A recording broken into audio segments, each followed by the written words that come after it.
Hello. Oh, give me a second.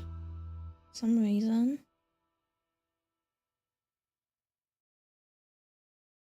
I just got an SMS. I got jump scared because my SMS ringtone is like Jingyun. Hi MZ. Is that looks like a legitimate SMS? For some reason there was a time where there were a lot of like package notification SMS scams. I don't know if you've ever like had one, but it would send you stuff like oh, this like your package ended up at the post office and now you gotta, you know, like retrieve your link, or it like needs additional information, right? Like we need additional information on your package, and it would like demand your just like information, you know. Give me a second. I gotta move this to here so I can move the star as a whole. Cause I don't think it's nice that it's kind of like exactly on top of that strand of hair. You don't have a phone? How old are you? Wait, how am I? Well, how are you? As in like how am? First of all, wait, you asked, how are you? I'm gonna answer the question in a bit.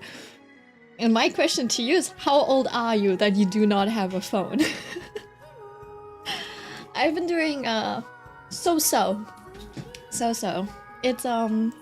don't know, I've been like really exhausted. I did sleep a lot today, so hopefully it's better. Opfa, she said. What the heck? Oh, this wasn't directed at me. I see. Really just coming in with like Opfa. I was like, what did I do? You're 17? Oh, hi Snood. I don't know if I should call you Snood or like Rutska or something. But yeah. You're 17. You do not have a phone. I guess it does have... Do you have an iPad? Or something like that? I suppose that would fulfill similar functions as your phone. Would you rather, like, if you were a parent, would you rather give your kid an iPad or a phone? Because my parents, well, first of all, I grew up pretty spoiled, but I was also like a very proper and like responsible kid. Well, I don't know about responsible, but I was pretty proper. So they were able to trust me with things. So I had both. Right? But my first phones... So my first phone that I got in like elementary school, I literally only got that phone for communication purposes. Because of that one time when when my shuttle driver basically forgot to pick me up. And I think I was like 6 or something. Yeah, I was like first grade. I must have been first grade. So, I was forgotten. Right? I was supposed to be like taken to the kindergarten after school, right? Because it's like after school, like kindergarten, basically, something like that. So I was supposed to be taken there, but I was forgotten. And then I went home, right? Because it's just like a 20-minute walk or something. So I went home, nobody was at home, and I remember like my parents being like, yeah, we're gonna go on a trip to Italy soon. It'll be like a 3-week trip and we won't be at home. Right, so I forgot when they were actually going to leave, so I sat there for probably like an hour or something, but maybe it was just 20 minutes. You do not know how fast time flies for a kid, right? And then I was like, you know what? My parents might not be home, but my nanny will be. So I will just like go over to my nanny's house. I do not have money to buy a like ticket, but I can explain, right? And I was like 6th grade and my nanny was living like in some other district of the city, right? And up until then I had never traveled on my own before. And I was like, ooh, I hope I do remember the way, right? So I just like, I just prayed and I got off, like you know, luckily enough, I remembered, so I arrived at my nanny's house. But she also didn't open the door, and by that time she was basically already on her way to pick me up from like after school.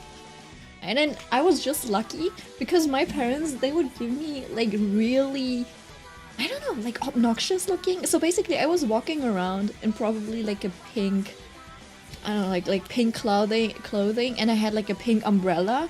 And me being like the little kid that I am, I'm just like walking around. Oh, hold on. I'm like walking around like this, you know? Like I think I had a hat on that day too. So I'm walking around like this. I might have even had like a skirt on. Right? Like this, my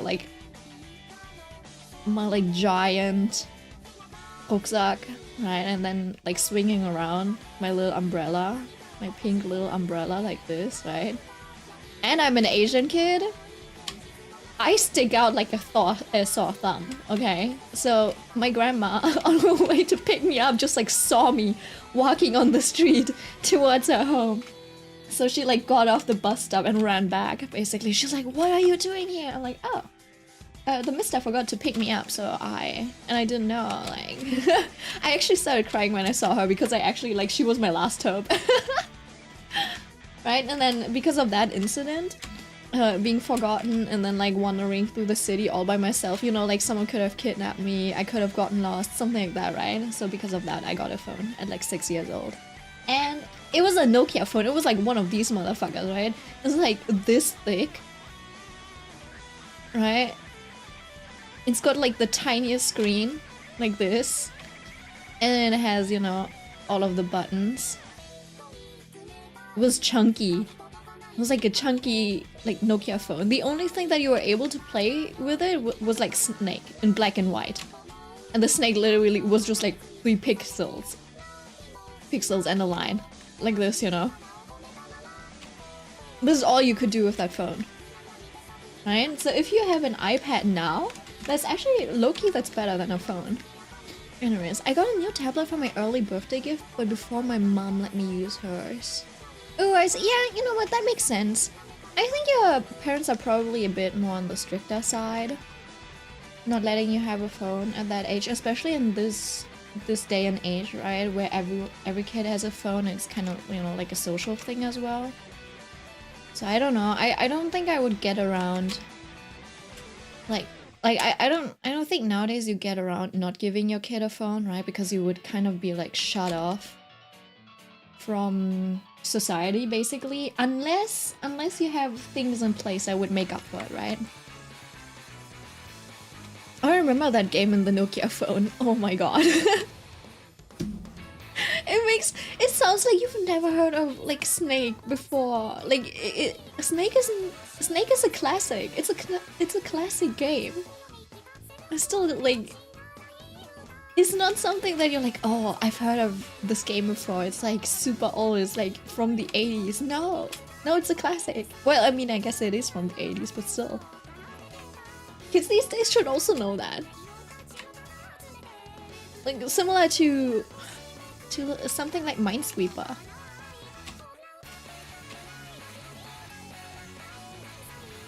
And then I think my next phone after that, since basically I would be getting my dad's hand-me-downs. So my next phone, it actually had color. And that was like crazy. Like, oh my god, this got color and stuff. And I even got to play Snake in color. Yeah, it is a classic. And so that was amazing. And like, you could set your own wallpaper and stuff, or you could choose wallpapers, etc. You know what, maybe it makes sense that I'm better with like technology than my brother. Because I had to start from scratch. I learned the very, very basics of handling a phone and stuff. Yeah. It was really fun. And then after that, I think I still had like a pretty basic phone. Oh, let me show you one of the like fancier ones that I had. I had like a really weird one. Back in those days, phones were experimental. Now every phone is kind of like a smartphone, right? But back then, everything had like a design to it. And I had one of these phones, so it was kind of like this, right? It's this shape. First of all, it's this shape. You know, like, what the fuck is that? Okay. And this was like, I don't know, that might have been like something over here, and the screen was like this, right? And then underneath it, basically, you have the same shape, and this is where the you know, like the keyboard would be. So it's like a flip phone. It's a flip phone, but with like a special flip mechanism. So I had one of those. This was like my mom's phone until like she switched to something else, right? Then a friend of mine, she was really into K-pop really early on, and there was this collaboration with LG, and I think it was like Big Bang and 2NE1 or something, and they had like a model, like a phone model. It was called Lollipop or something, like lolly lolly lollipop do do do do do do do.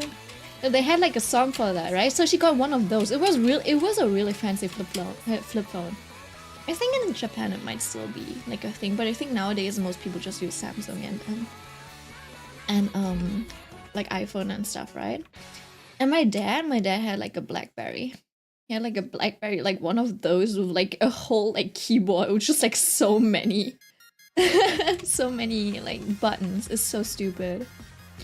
My mom has one of those in her phone box. Yeah, one of those like. Wait, hold on. Hold on. LG Lollipop. I think it was LG.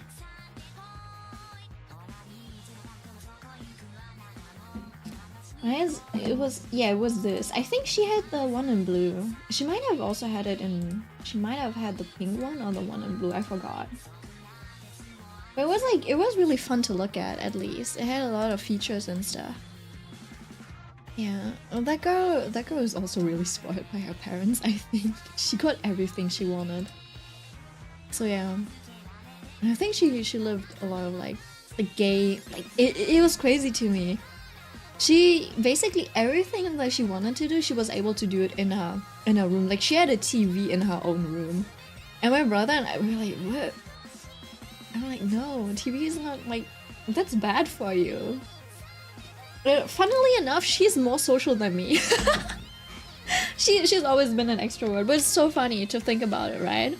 Like she had everything set up to be like to live the perfect introvert life. I think her brother might have been the more introverted one, or maybe not. I don't know.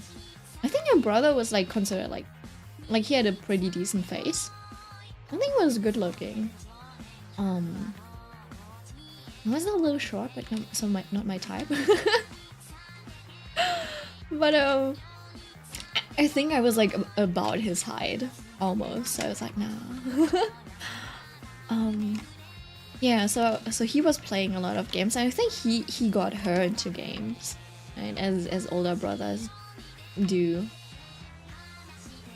Yeah, so she played like all the games. She had a lot of like RPG games and stuff. So she's like she's very cultured when it comes to, you know, like media and stuff. A little vain sometimes, but yeah, she also grew up on the internet, that's for sure, around games and stuff. But yeah, she's very like I think she's a party girl now. I don't even know if she still plays around that much. I guess I just never grew out of this phase. I'm not extroverted enough. Oh, it could be that she does like revel in the attention that she can get, you know, outside. I'm not the type of person who needs that type of attention. This is not in a I don't mean this in a derogatory way or anything. Well, there's just like there's types of people. Some people just like need attention. There's people who do not want any attention at all. I'm like the latter. Oh, hi, Yusuke! Caught a milk stream, W! Yay, let's go! A yapping stream, how are you doing? What have you guys been doing this week? Oh. Okay, I'm trying to figure out a little bit of like texture and stuff. Oh shit, I think I merged something that I shouldn't have merged. Let me take this off. I feel like these balloons probably just need a little bit of a cleanup. Like I like the shape, They already have a bit of work done on them, like some basic lighting and stuff. So they definitely do not need a lot. It's just that give me a second.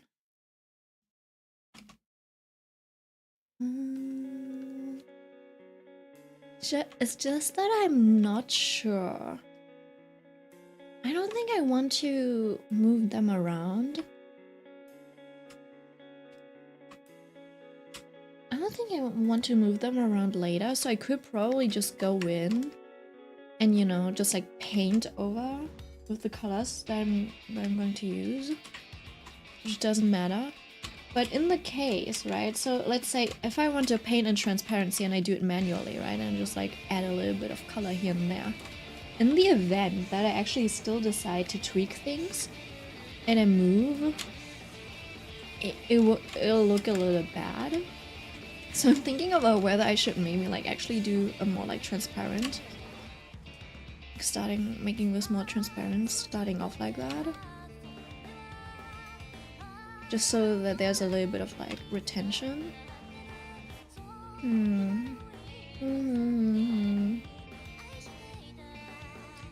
I guess I'll do that.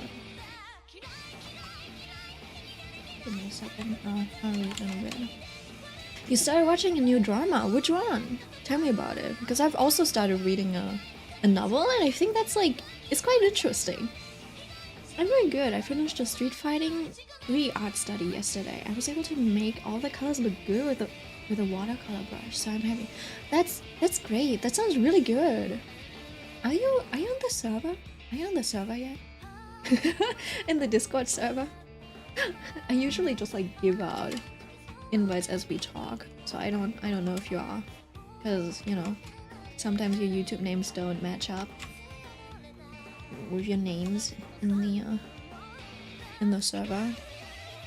I love game in an Eastern fantasy. That's an interesting name. The main lead is so handsome. Alright, let me check. Love game in an Eastern fantasy. Oh shit, he really is handsome. That's crazy. What a face card to have. That's wild.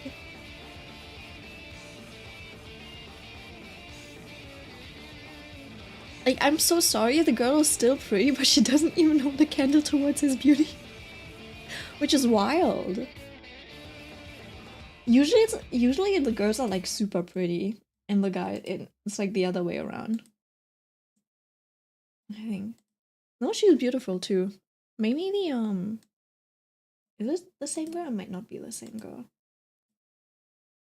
Yeah, I think the photos don't do her justice. You know, there are people who look better in like videos rather than still pictures. This guy is very photogenic in a still picture. I don't know about him in movement, but that's interesting. Actually, I started a manga called The Trash. Oh, The Loud of the Accounts Family, Trash of the Accounts Family? I've started reading that too, but I haven't gotten too far. Trash of the Accounts Family. Because the main character is really cute. So I started reading that. Open image in YouTube, and the fact that it is so long running just means that it's like really good. Right? Damn, it's so big. Kayla's handsome, like a lot. Like, look at him. Damn. Maybe I like the Playboy looks.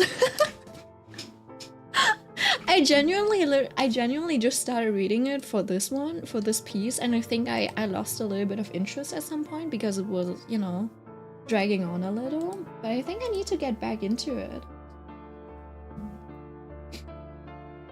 Okay. Reading the, what is the TOTCF?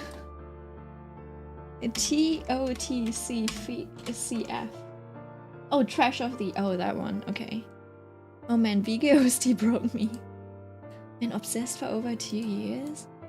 Yeah, he's like one of the better protagonists from what I remember. But it's also been like a very long time since I last read this. Yeah. So yeah, since I wasn't like feeling too well yesterday, and you know what? Let me try to just like line these. The question is, I might want like a textured brush for lining this. Ooh, oops. So I wasn't feeling too well yesterday, so all I did was pretty much just read this novel of one of my favorite authors, Sugaru Miyake.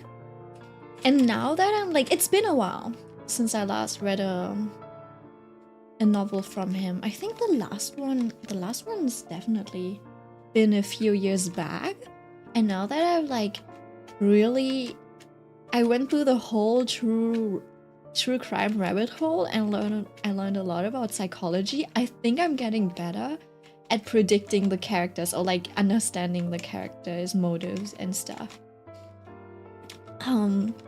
Yeah, and then also now like I can start thinking about basically what the author is leaning towards as well, because I think he's the only author of which I have read multiple novels of. So I don't know what it's like with other novels. But it's like, it's so interesting to see now how this person writes characters and stuff, and what that might say about the author himself. Right? Do you watch Rotten Mango? Of course I do. Of course. I've watched Stephanie since she didn't even have Rotten Mango as a podcast, okay? I've been watching her since... Oh, I don't know. It might have been 2018 or 2019. Something like that. I started watching her when I was doing my internship. In my 5th semester of college, basically. That's when I started watching her. Because I was doing retopology and photogrammetry. I don't know if you know what that is, right? So it's basically scanning real life objects and turning them into like 3D models for things like games, applications, anything like that, right? So basically just digitalizing things. I've been doing that. And you gotta imagine, right? So you have a cup standing outside. You take photos of all possible angles, right? And then they use the pixel data to basically, you know, recreate a 3D model. But the thing is, because it's pixel data and everything is a little, you know, there's a little noise on the photos, and there's all this sort of like inconsistent information. The surface is really bumpy. So the model that you get, it looks like this, right? It looks just like really lumpy a lot of the times, right? So back in the day, hold on, let me make this a little bit more visible for you. So back in the day, Autodesk Maya did not have a retopology remesh function yet, okay? And there was like a thing, I think Blender already had it, but we weren't using Blender, we were using Maya, so that's what we were used to. So we had to retopologize all of these like bumpy models, and they were like more complex than this, on our own. So I would be sitting there 8 hours a day. I would draw like, I would literally be drawing. Well, not drawing, but like clicking. So I'd be like 1, 2, 3, 4, and then it forms, you know, and then it forms like a quad. That's what you call it, right? And then I'd be expanding it, bum, bum, bum, right? So I'd be basically drawing topology all day, right? To make this like a nice looking, smooth cup like this, right? Obviously for a cup you would just like, you know, you would just take a cylinder and put it there, but a lot of the times it was like more complex, something like a statue or something like that, right? So I would be doing that 8 hours a day. It was like, this type of work kills your brain. Like, you will actually lose IQ doing this work. So I was listening to her. like uploads daily, because that was like the only thing that would keep me sane. Funnily enough.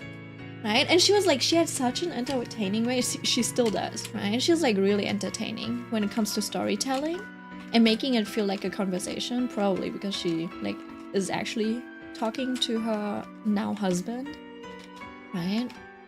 So yeah, that's how I got to listening to Stephanie Sue Rotten Mango. And back then, she would be like, she was mostly like a mukbang YouTuber, right? And she set herself apart by telling stories, like true crime stories, while doing her mukbangs, which might not be for the like faint-hearted, I suppose, because there's like lots of people who can't really deal with, you know, eating food while also like talking about really gruesome things. Yeah, so she did that, and she would upload daily. I think that was like the most impressive thing. She would upload daily videos, and each of those videos would be like an hour long, you know? Yeah, which was crazy. And by the time that I discovered her, I think she already had like, I don't know, like 500k followers or something like that. Might have been closer to 1 million, to be honest. And then let's see, and she already had like a good backlog of content. So I was basically able to watch at least like 6 to 7 hours of her content every single day. And I think only at the end of my internship is when I started to run out of content on her channel. Right? So I was basically up to date at the end of my internship, which was like almost half a year or something. I think it was at least 3 months. Something like that. Which, if you think about it, is pretty crazy. So yeah, the girl deserves all of the like fame and money that she has, because she's been working for that. She's been grinding. And also her Stephanie Sue's channel, like where she uploaded daily, wasn't even her main, like it wasn't her only channel.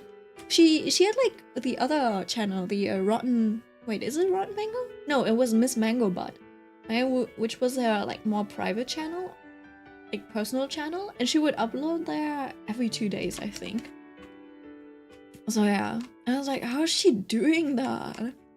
But she also has a lot of energy. I'm like, damn, I'm too lethargic for this. I could never be a content creator just because I'm like too lethargic for anything. You know what my brother told me? He was like, you know what? I got the laziness from you. I'm like, what you mean you got the laziness from you? He's like, man, when you were in college and I was in school, you know, I would be going to school at like 7 in the morning and then come back at like, I don't know, 1 p.m, sometimes even like 3 p.m, and you'd still like, you'd just woken up, right? And I was like, and he says, right, I was like, man, I want to be able to sleep like my big sister too. And I'm like, yeah, but you do realize that I did toil away at night, right? Like, I don't know if you know, but I would be programming, just like straight up programming 12 hours a day sometimes. Or trying to figure out like programming, since like I couldn't actually do it, so I was like studying basically 12 hours a day. I had that type of, you know, like patience and endurance. He's like, yeah, I didn't know that at the time. So now whenever I think about like laziness, I think about you. I'm like, this this Brad is so rude. I'm gonna punt him.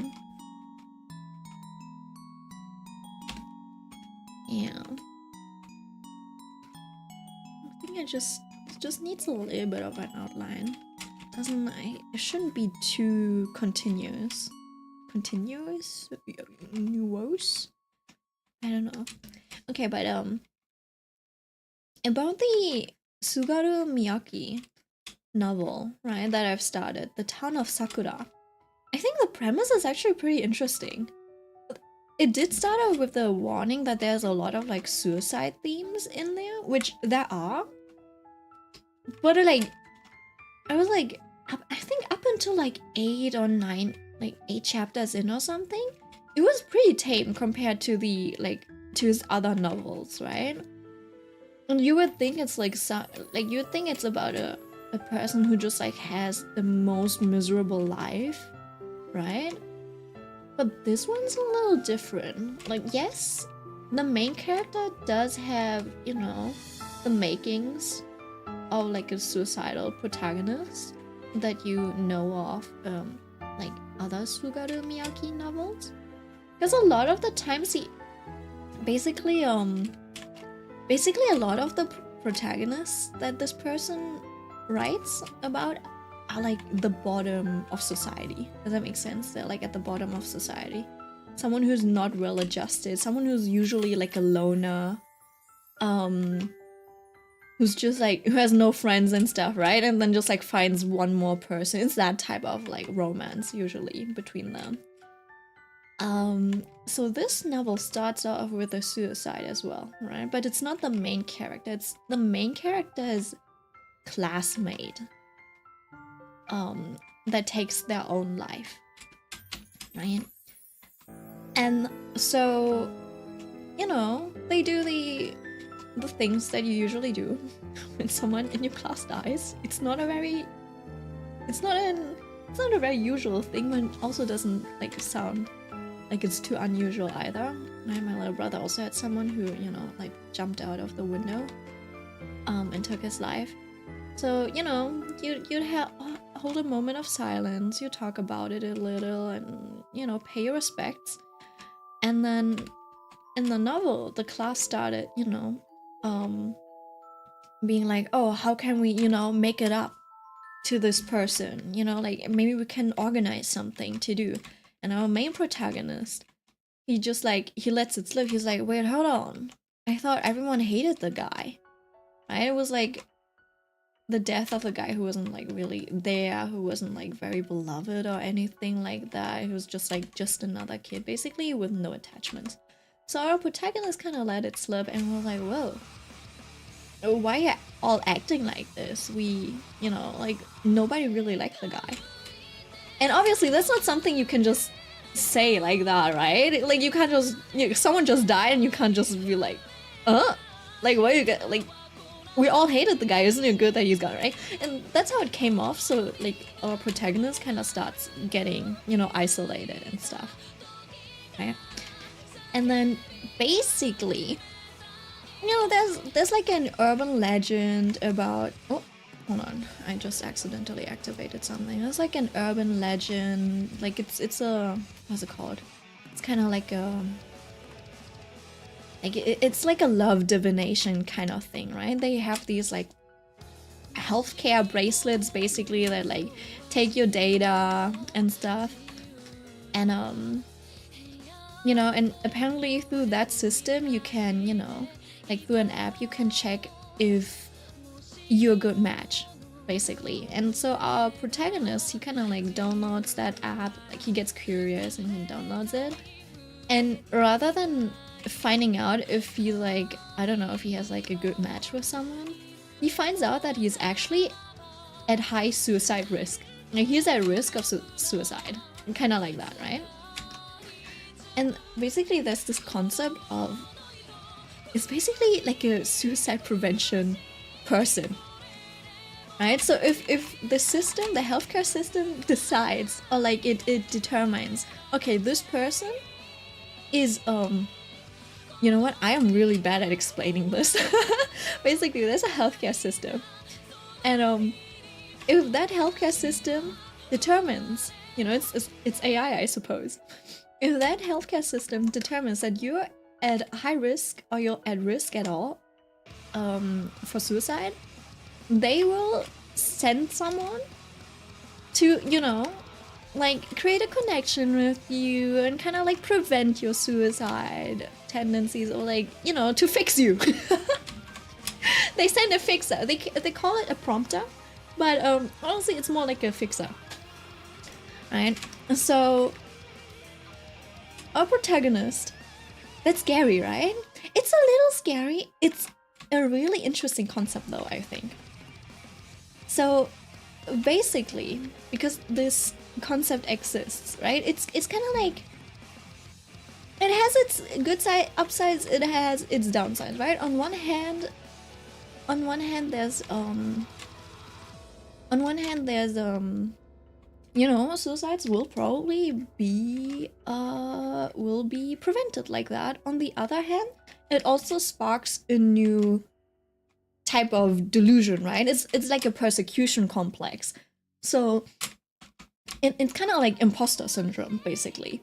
Where it's like, okay, now that I know that this concept exists, right? Now that there's like a person that could approach you if you're under high risk of like suicide, right? What if someone is just nice to me because they're assigned to work with me?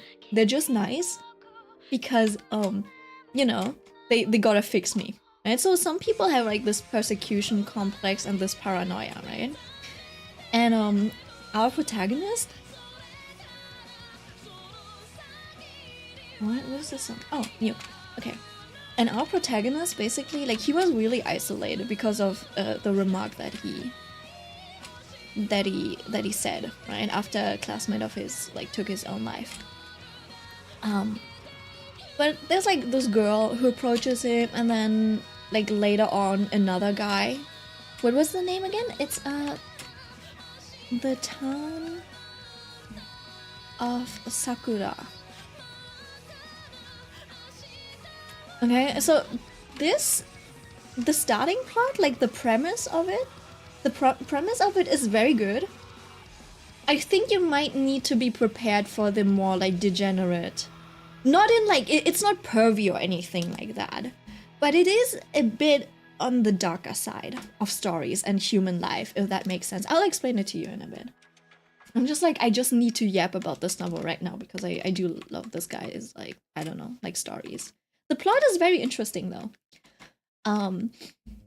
Right, so he gets approached by this person and then another person, and like they slowly become a trio, you know, like best friends, basically, what you would call them. And they're like friends for a good 2 years, right? And I think at some point our protagonist, oh yeah, right. So basically they usually hang out together, and he basically catches the other two hanging out without him, right? And they seem to have like a really serious conversation and stuff. And that's when he basically realized, oh, hold on, these two are probably, you know, like prompters, fixers. And the code name for that is also like Sakura. Okay, so he's like, oh, these two are both Sakura, which makes sense to him. And then basically he then obviously confronts the two about it at some point with the girl, because he also had a crush on her. It was a little bit more vague, so he basically told her like, you didn't like me at all, did you? And she was like, yeah, I never really liked you, right? And that in his mind confirmed to him that she was a prompter, and like now she can finally be rid of the burden that is like having to hang out with a person like him, right? And then he also went to the other guy, his other bestie, who joined the two a little bit later, right? And he asked him, hey, are you a prompter? And he like just like fully, you know, like confirmed it. He was like, yeah, I'm your Sakura. And it's like, it was about time, I was getting sick of you, right? So our protagonist, obviously, he grows resentful, and you know, they drift apart, etc. And he moves on to being a prompter himself, I think. Or like no, he's not a prompter. He turns out to be a scammer, right? He's like a scammer on a matchmaking site now. He basically, you know, like sweet talks people into giving them money. Basically like a romance scammer. Something like that. Like, wouldn't that just make them more suicidal though?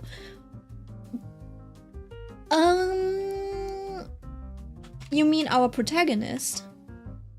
Like, obviously they're not supposed to find out.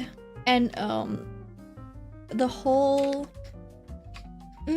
it is a really big part that these two are really good at acting, so he really didn't realize until much later, up until like 2 years in. Like, it didn't even like hit him because the way they were acting was like so natural. And there were some hints that were just like too natural to be taken. like it's like a case of like, oh, there were some truths with it, there were like some truths mixed in with it. And so basically the guy is like resentful, and now he like isolates him. Like I guess it makes them more suicidal in some way, right? Because the guy now, our MC, our protagonist, he now isolates himself even more. He doesn't want anyone to be nice to him, right? Because he's like, oh, anyone that's nice to me is a fixer. And so he's like probably fully into that like Sakura delusion of like into the like persecution complex, right? So yeah, I don't know if you see, this is the type of like protagonists or like people characters that this author writes, you know, like very troubled people, usually very close to death, but it's not in the turbulent way, right, as you would expect, right? Because a lot of like shows, or like when someone's like really like who really wants to die, or like I don't know, like someone's going something really rough, I feel like on the female side it's usually a bit more emotional and like turbulent, but I guess this is more of like a male perspective on things, right?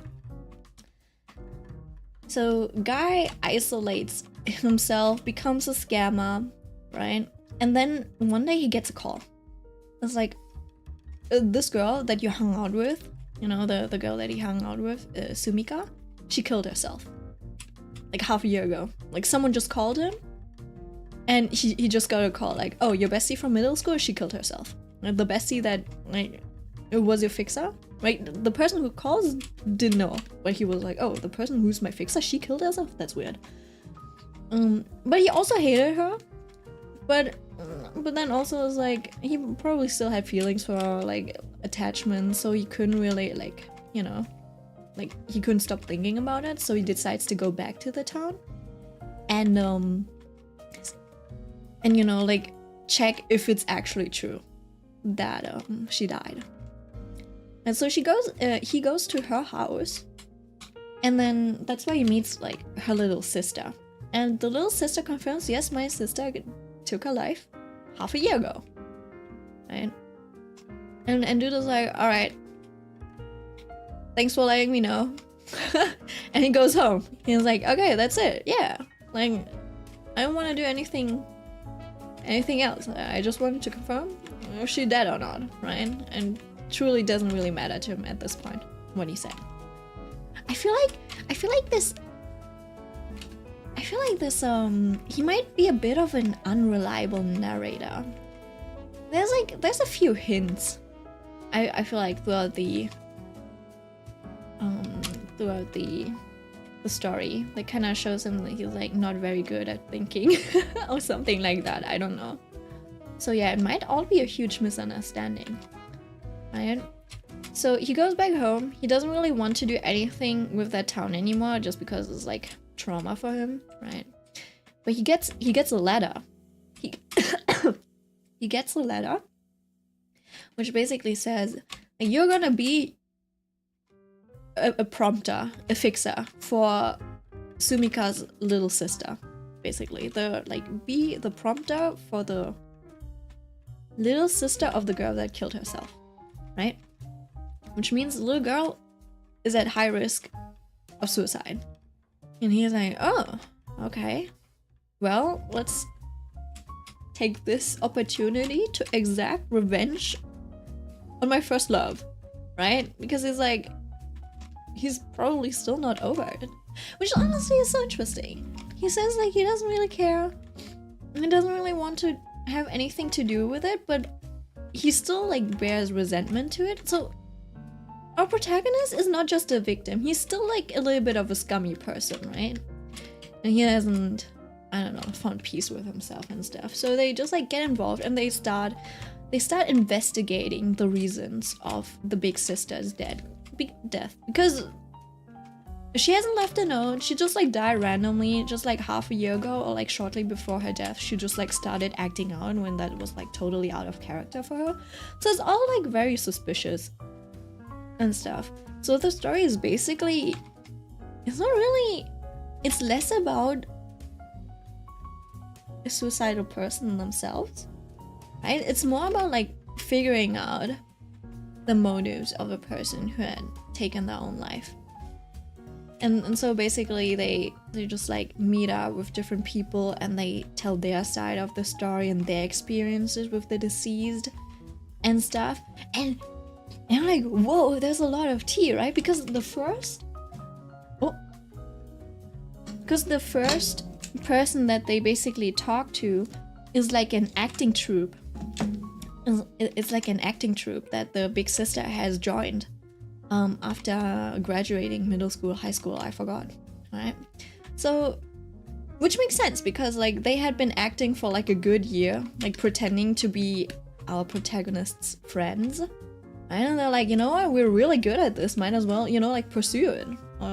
You know, I think there's other reasons for that. I feel like this girl probably didn't really have any of her own like goals or likes or anything, and I think she probably felt really fulfilled trying to be like the perfect friend for this guy.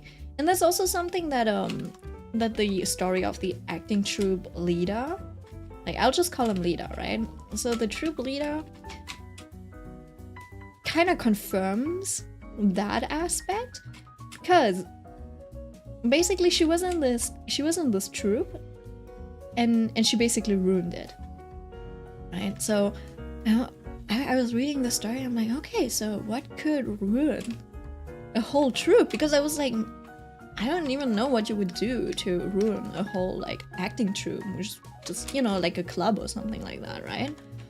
Turns out at some point 6 of the members were leaving the group, and it's like 6 guys, and I'm like, oh, well, that's weird. Why was it 6 guys? I'm like, I don't know, like, were they dating or some shit? And it turns out the girl was dating all 6 of them. She was 6 timing, not 2 timing, 6 timing. Not 2, not 3, not 4, 6 of them. And I was like, whoa, what kind of femme fatale? And, yeah. So that was like station number 1, right? I'm not good at telling stories. But it is really interesting to hear the stories of all of these different characters. They all have this like somberness to them. Like, they feel like very, I don't know, adult, if that makes sense. It's just, yeah, I can't really describe it. But yeah, she was 6 timing. We do not know why she was 6 timing. Like, genuinely, we do not know why she was 6 timing yet, what the motives were. I think that's probably one of the last things.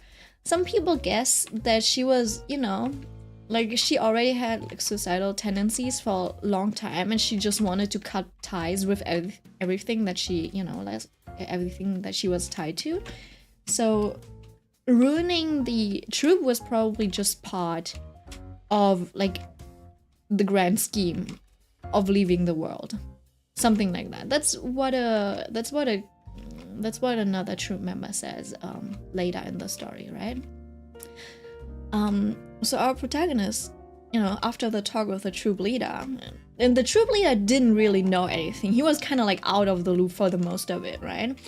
Because the troop leader was like, I didn't even, like, I made rules that they were not supposed, like, no one's supposed to date, etc. because these kind of things can, you know, like, create friction and stuff. So they were all dating in secret, like 6 at the same time. I didn't know anything about it until like everything just came crashing down, right? So he didn't know anything other than she was like dating the 6 of them, right?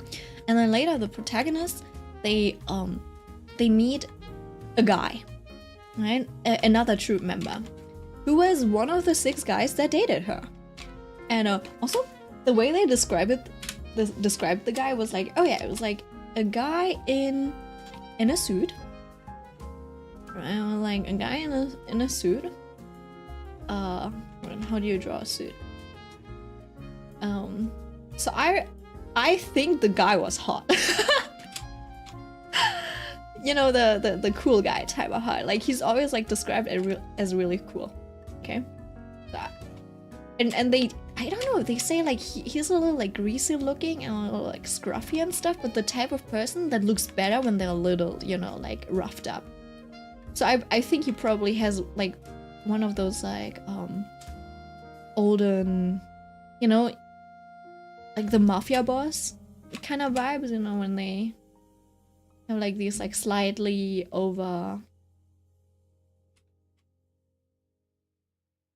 oversized pants, dress pants. So he was basically like wearing a suit.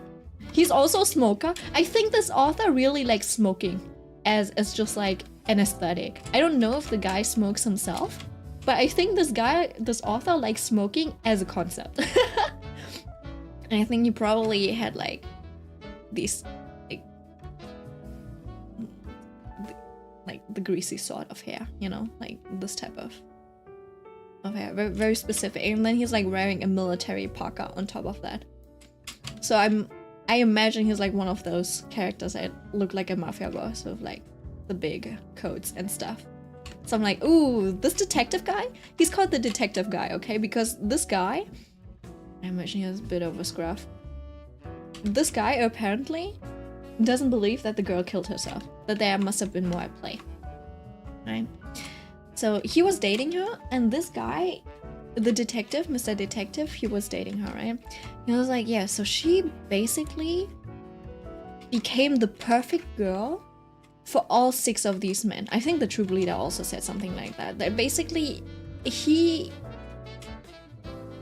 was like, the crazy thing about her dating 6 guys at the same time is that she basically played 6 different girlfriends, because she was like each person's dream girlfriend, which is like playing 6 roles at the same time, right? And then also, according to the sister, she was like mentally very unstable just before her death. So it's like, would someone who's so mentally unstable not be like, would they be able to, you know, 6 time without messing up in any way? So there's a lot of questions that are open. It's kind of stuff like that. So you're like, oh, that's interesting, right? And you're learning more and more about the sister as well as the little sister. And the little sister, I thought like, I was constantly like really like suspicious of her, right? Not even thinking about like that she's at high risk for suicide. I was thinking it was weird that she was so eager to meet our protagonist, because other than having met her, like run past her like once or something like that, he didn't really like interact with her. He didn't really know her all that much. And after middle school, he didn't really hang out with his sister anymore. So it's like, well, I guess the sister told her about him, which could, you know, I mean, sisters could be like love talk or whatever. But even then, it's still like suspicious how eager she is to meet him. So I was like, that has to have some more like motive to it, right? And then yeah, and then she's also like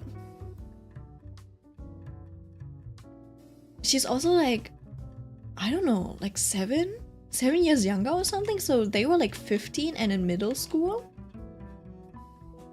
And we think about it, actually it might not have been that big of a difference. So he's like 22 apparently, and she just graduated high school,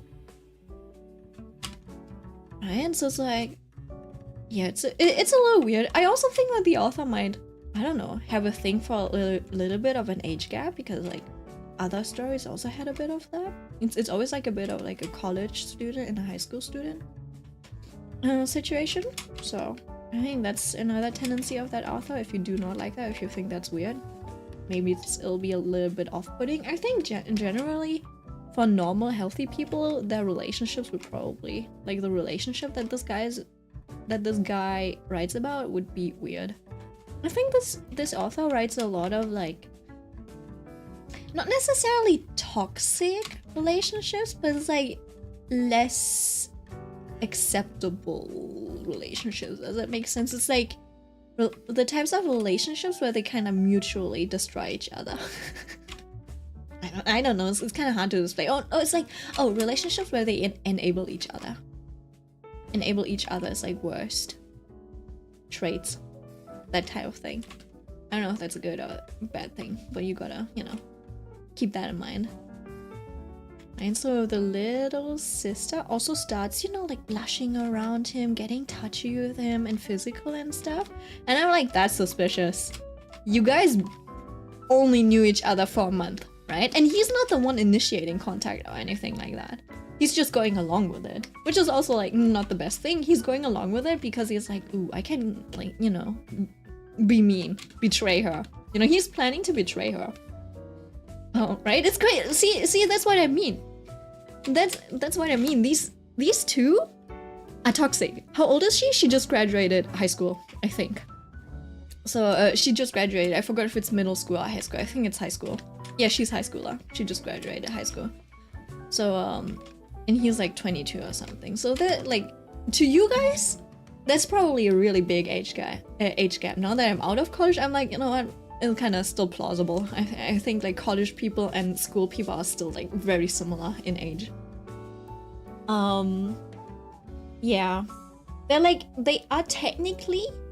So it's kind of like this, right? Hear me out. Hear me out.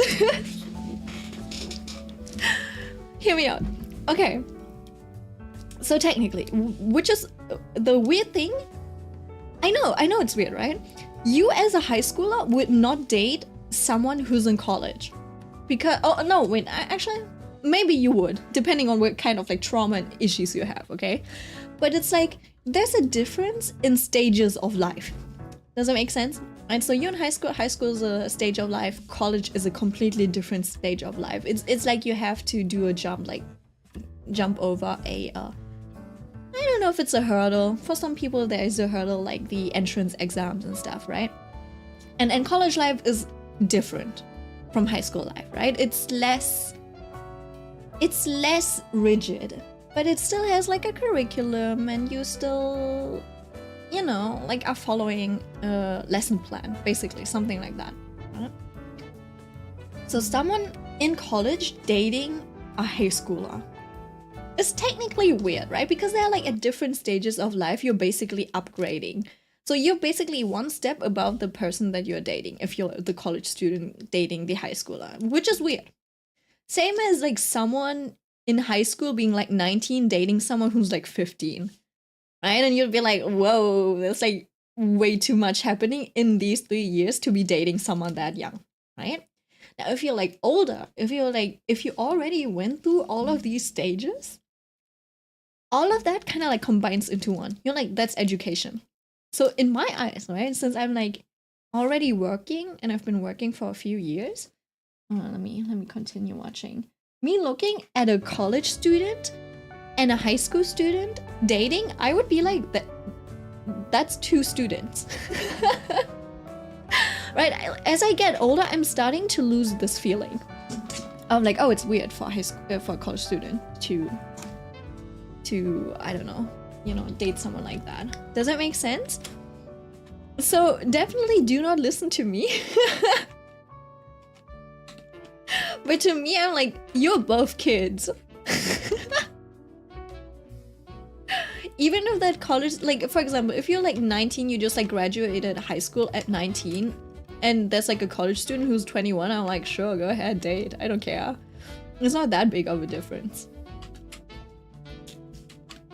Right? So if someone's like 17 and they're dating someone who's 19, I'm also like, oh, it's still not that big of a difference. I don't know what it's like at that age though, right? I think at that age there's also like this level of seniority that comes in, right? So if I remember correctly, in America there's like juniors, there's like freshmen, juniors, and seniors, right? So if you're a senior and you're dating a freshman, feels a little off-putting, right? Or like, so I feel like if you're a senior, you're dating a freshman, it still kind of makes a little bit of sense, because to me, right? Hold on. Let me think about it, right? To me, there's like these sections. This is high school. There's these boxes, right? And then you've got like middle school. Middle school, right? So if you're in the same box, right? Freshman, fresh, junior, senior, right? If you're in the same box, I think you can probably mingle. Now, if you're trying to date in between boxes, that's weird. Right? I think that's the whole issue. That's why people are like, you're 19, they're 16. It's like someone up here on this end of the spectrum is trying to date someone who's just like in between this. And then there's college, right? And I think college also has like freshmen, junior, and seniors and stuff like that, right? So the weird thing to most people is dating in between these boxes, right? That's why it's like, why would you date? Why would a college student date a high school student? Right? Something like that. I think it's worse, obviously, if you're a college student and you date a freshman in high school. You're like, whoa, that's way too much. If you're like a college student and you're like literally just a freshman, right? And you just started college and you're like dating a senior, that still makes sense, right? The gap isn't that big. But to me, as technically working, yeah, 14 and 19 would be weird because 14 is kind of here. It was like 14, right? 15, 16, and then you're like 17, 18, 19, right?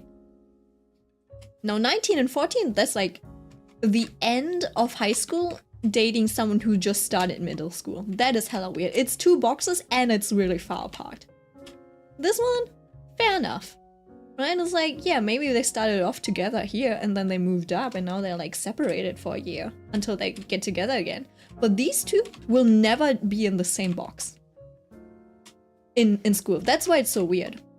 Our school system is different, but the age difference is still weird. I think for like Germans or like, I don't know, like Europeans, this is what it kind of looks like. 14 is still high school. That's what? Wait, what's middle school then? Because, okay, you know what? I'll explain it in German terms. Wait, I only had elementary till 4th grade. I think about it. 1, 2... Oh, hold on, so, wait. Let's take the Berlin school system, where elementary is up until 6th grade, okay? 6th grade. 1st grade. This is where you're like 6 or 7, right? 6, 7, 8, 9, 10, 10, 11, or maybe like 12, right? That's elementary. Elementary. Middle school is around 10 to 13. Interesting, so it's like... Okay, you know what? I think... my birth... It kind of makes sense, okay. So, this is Berlin, okay? Berlin has elementary up until 6th grade. My hometown had elementary up to 4th grade. Okay, so 1, 2, 3, 4. This was my elementary. So I was in secondary school, and then we basically, up until graduation, we only have like one school. So, let me think about it. So we don't really have like a middle or a high school. Our equivalent to high school is the last 3 years. We're just like 11th, 12th, and 13th grade. Okay. And then at 10th grade, you have like big exam. Big exam. And this big exam is basically what sets you apart from the like senior years. Okay, so this is when you're basically a senior. Right? So up until 10th grade, so 4th grade you're like 1, 2, 3, 4, you're like 9 or 10. Right? And then all of this is basically just like one thingy. And this is basically like you're 16. This is when you're like 16, right? So if you're like a 12th or 13th grader, which would be a senior basically, you're dating someone who hasn't done this big exam before, that's weird. Right? If you're just about to do the big exam and you already started your Abitur, this is basically, you know, the Abitur is like A levels, I suppose. And then you got college. Right? So if you're like someone in college who's dating someone who's kind of like doing the A levels right now, it's still similar. If you're later in college, right, you're already about to, you know, graduate college, then dating someone who's just doing the A levels is really weird. Because in college, you're already going through so many things. So yeah, 14 being high school is interesting, but it's not that big of a difference, I guess. But yeah, where did I even leave off with this story? Basically, they do have a bit like I think they have like a 4 or 5 year age gap. And I'm like, I guess it's quite a bit for that age, right? Which makes it weird. So he's not approaching her, which I think is fine. Her approaching him also makes sense because she's like, oh, like he's like so old, so mature, whatever, and she wants to be like one of the cool girls. I think her motivation though, because it turns out she's like really obsessed with her sister, is probably becoming her sister or like close to her. And I think her sister probably had, you know, like love talks with her. So she's like, oh hey, I have this guy that I'm like crushing on, right? And then she died because I don't know, maybe she couldn't get together with him, or she thinks he hates her or something like that. We don't know that yet, but that's like my guess so far. And I think her sister probably loves her so much that she at the same time also like hates her or something like that. So I think her trying to get close to our protagonist is more of a like, oh, I'm trying to win against my sister. Because maybe the sister was always like so perfect that it's just like really frustrating for her. And she's like, man, I could never win against my sister, but now that she's dead, maybe there's like one thing that I can win against her in, and that is like getting this guy's, oh my god, I just choked. Getting this guy's, her sister's first love's attention, something like that. I think that's her motives. But yeah, I don't know. Apparently she's like trying to imitate her sister. So I don't know what that's all about just yet. Let me check in. Let me do that. And you know, this is up until, wait, what chapter am I at? Chapter 8 or 7 or something like that, right? So you still don't know. So we still haven't met the person who gave our protagonist the call that his first love, that the big sister took her own life. And we still haven't met the second bestie that he had, that was his fixer basically, his Sakura. So he hasn't met with them yet, so there's still questions out. Oh, not to mention, the second fixer was also in the same acting troupe as her, and like 2 days before she took her own life, he met up with her. So we still don't know what's happening there. All this drama in just 8 chapters? The chapters are pretty long though. There's a lot of like fluff as well. You know, like they're describing the way they're living, what they're doing together. You know, like sometimes they're going to like a botanical garden, or they're meeting with this person here. Stuff like that. So it is a little like slow pace. It's very interesting, I think. But overall, I think the pace is just right. I think I really like the type of stories this person writes because they're so easy to read. And then they're also exploring a lot of things. Oh, I'm at chapter 10 right now, and I think I just met at chapter 10. They're just starting to meet the person who's who gave him the call. So I'm about to find out about him. I'm really curious about the other bestie. The person's called Kujirai.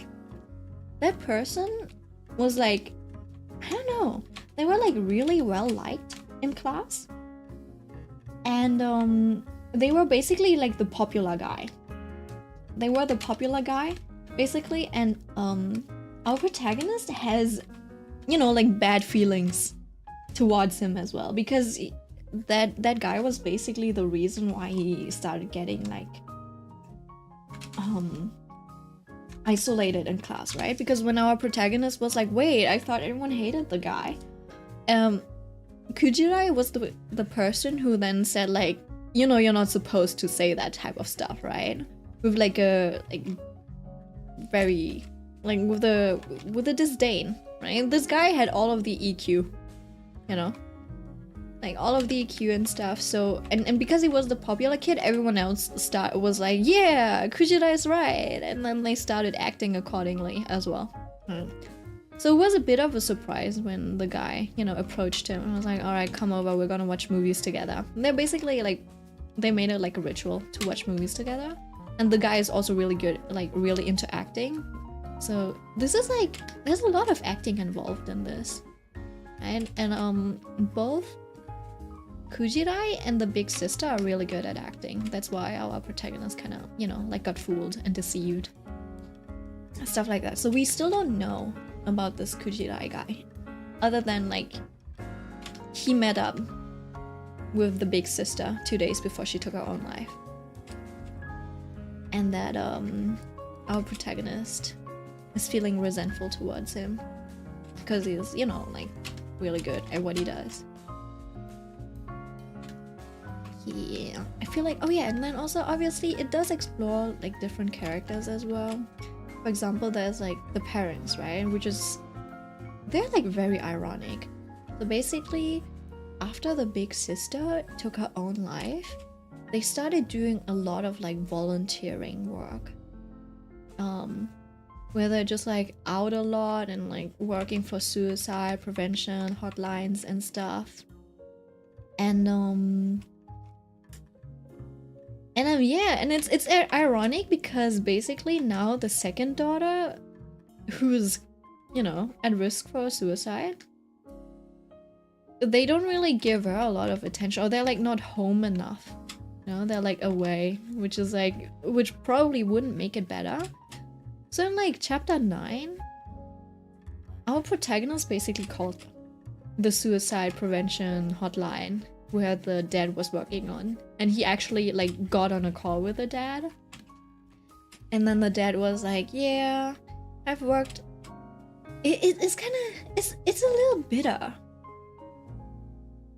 I don't know how to approach this. See, this is why I'm not a storyteller. So basically, protagonist was asking like, yeah, so you work for a suicide prevention hotline, your second daughter is like at high risk for suicide, what you gonna do? And then the father is like, well, you see, what I've learned from working and volunteering here is that the people who are trying to, there's two types of people who call. There's a type of people who are actually not willing to kill themselves, right? Those are the types of people that you can convince to not kill themselves. The types of people who actually want to like kill themselves, you can't save them. And then he was like, both of our daughters were that type of, like, they were the type that you couldn't convince to not take their lives. And then basically he's saying that like, yeah, since our second daughter is basically going down the same path as our first daughter, there's nothing that we can do except for like watch over her and let her live a carefree life until she like takes her life. Basically, that's basically what the dad's saying. which is interesting. And then, you know, like our protagonist also exposed himself and was like, yeah, I'm your like second daughter's fixer, basically, like your second daughter's Sakura. I've been assigned to prevent her suicide, right? And then our protagonist was like, it's not very responsible for you to just, you know, like not do anything when you know that your daughter is at risk of taking her own life. And then the dad just like hits back with like, yeah, and you're gonna fail in your responsibility of preventing a suicide. I know, like, ooh, damn. Hit the nail on the head. Hi, Yatsu. How you doing? Anyways, the story is like, I don't know, it's very interesting. It just like has a lot of like interesting social dilemmas, I suppose, that it explores. Oh yeah, and then the weird part is, this is where it gets degenerate. Where I was like, oh yeah, now this is the pattern that I know, right? So after talking with the dad, our protagonist, he's like, you know what? I'm gonna betray her now. I'm gonna tell this girl that I'm her Sakura, that I only, like befriended her because I was assigned to her. I'm gonna inflict the same pain that I have received from her big sister on like this girl for my revenge. Right? See, our protagonist, he's kind of scummy too. So don't feel too bad for him for now. I think he's gonna regret it really badly later. And so he tells her. Oh, I forgot which side it was. I forgot how exactly it went, but he then said something that sounded basically where it was like, whoa, this sounds like you're inviting her to a double suicide. So now, hi Tiso, mashallah, hello everyone. So now these two are now planning a double suicide together. And you know what they're doing? They're practicing. They're practicing for the double suicide. Can you imagine that? They decided to freeze to death.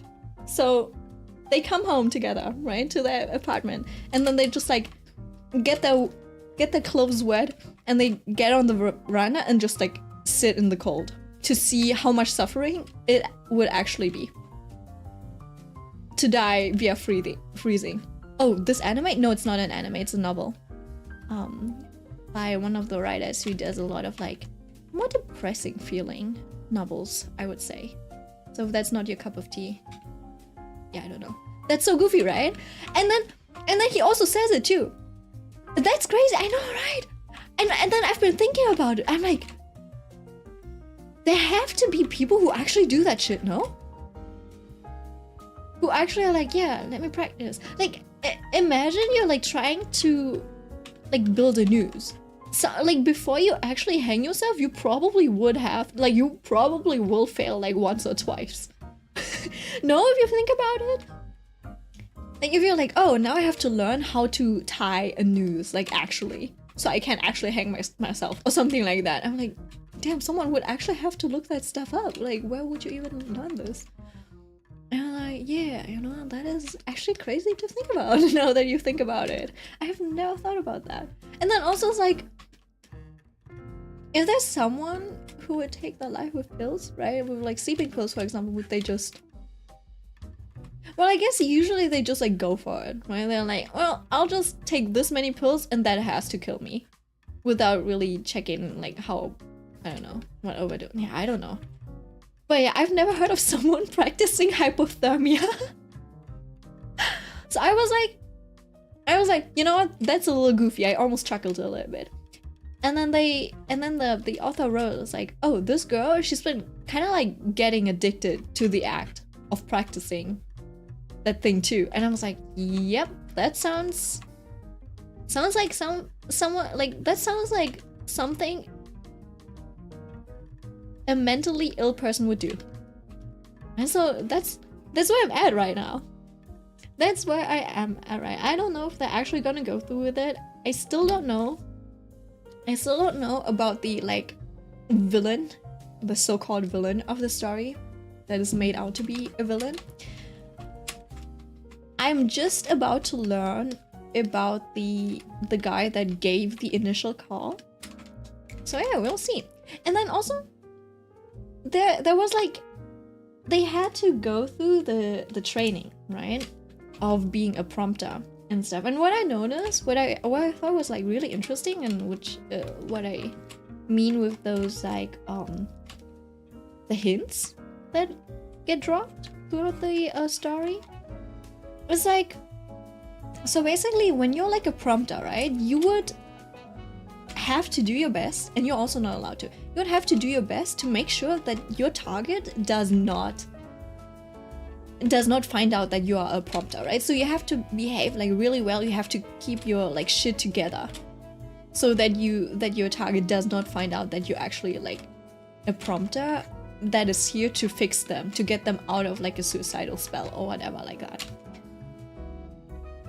Right? And then our protagonist, he has to do the like prompter training. So he goes to this facility and he has to do like a written test and stuff, like a multiple choice test, and just like, no, it wasn't multiple choice test, it was like practice runs. So right, it's basically like AI based training. And out, like, he trained I think 10 times or something like that.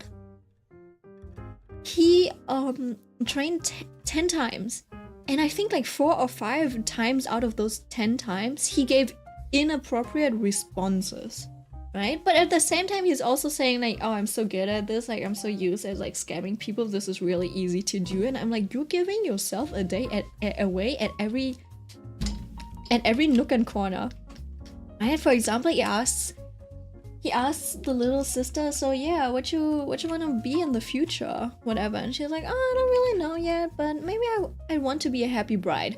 I think she's also trying to get to something, like drop hints at him, right? She's like, oh, I'm looking for love, right? Kind of like that. She's dropping hints, and his reply is like, oh, I don't really know a lot about that, about being a bride. I'm like, makes sense, right? And he's like, also don't know, like, same goes for happiness. I'm like, bro, why would you out yourself like that, like you're a depressed person or something? I don't know, it's kind of weird. He's kind of weird.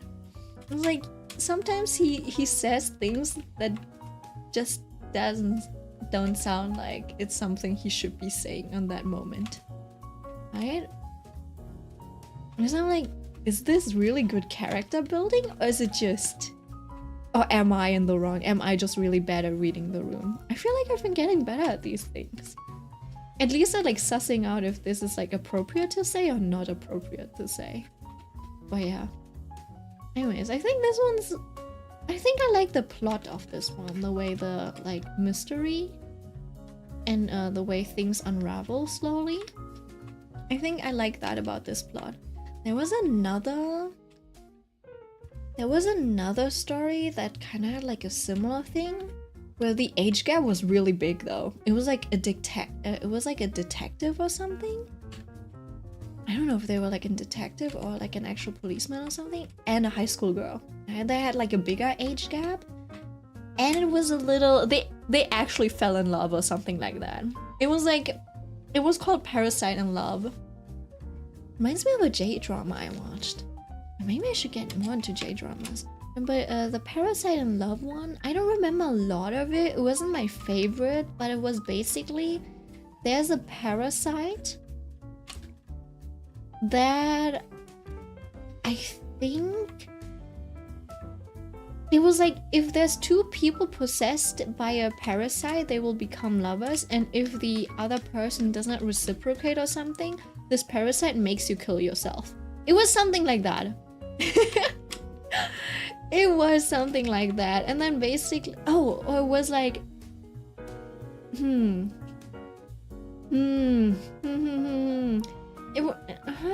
it might have been,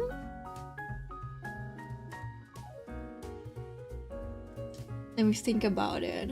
It might have also been that someone who has this parasite is out to get love, right? So they're like, they're like approaching people so, you know, they can make up and like I don't know if they're having sex or something like that, but it's something like they're like out for romance and stuff in order to transfer the parasite. It was something like that. I'm judging the author. I think there's only these 2 though that had the age gap. Here's a bunch of stories. Hold on. I think if you want to start with them, starting over is probably a good one. I think, wait, you know what? Let me give me a second. Tsugaru Miyaki. Starting over, this one is the first book. I think 3 Days of Happiness, this one. is their most popular story. This one's basically about a guy who sells his lifespan. So there is a shop where there's a shop where you can either sell your time, your lifespan, or your health. Okay, so you can choose one of those things. And he's living such a miserable life. Oh no, he's not living a miserable life. He's just like living normally, not particularly well, not particularly bad. Doesn't it have a movie? It might have. I know it has a manga.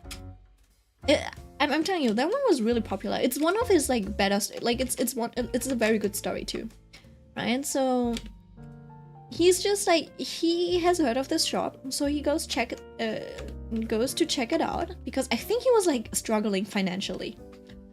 Yeah, I think he was struggling financially. So he goes to this shop. He basically was selling all of his possessions, and someone recommended him to go to this shop, if I remember correctly, right? And also there's a little bit of curiosity, right? He's like, oh, all right, so apparently at this shop I can sell my health, my lifespan, or my time. How much is my lifespan worth? And it was like worth $3, something like that. It was like a ridiculously small amount, right? He was like, that's crazy. And then he's like, damn, my life really isn't worth anything.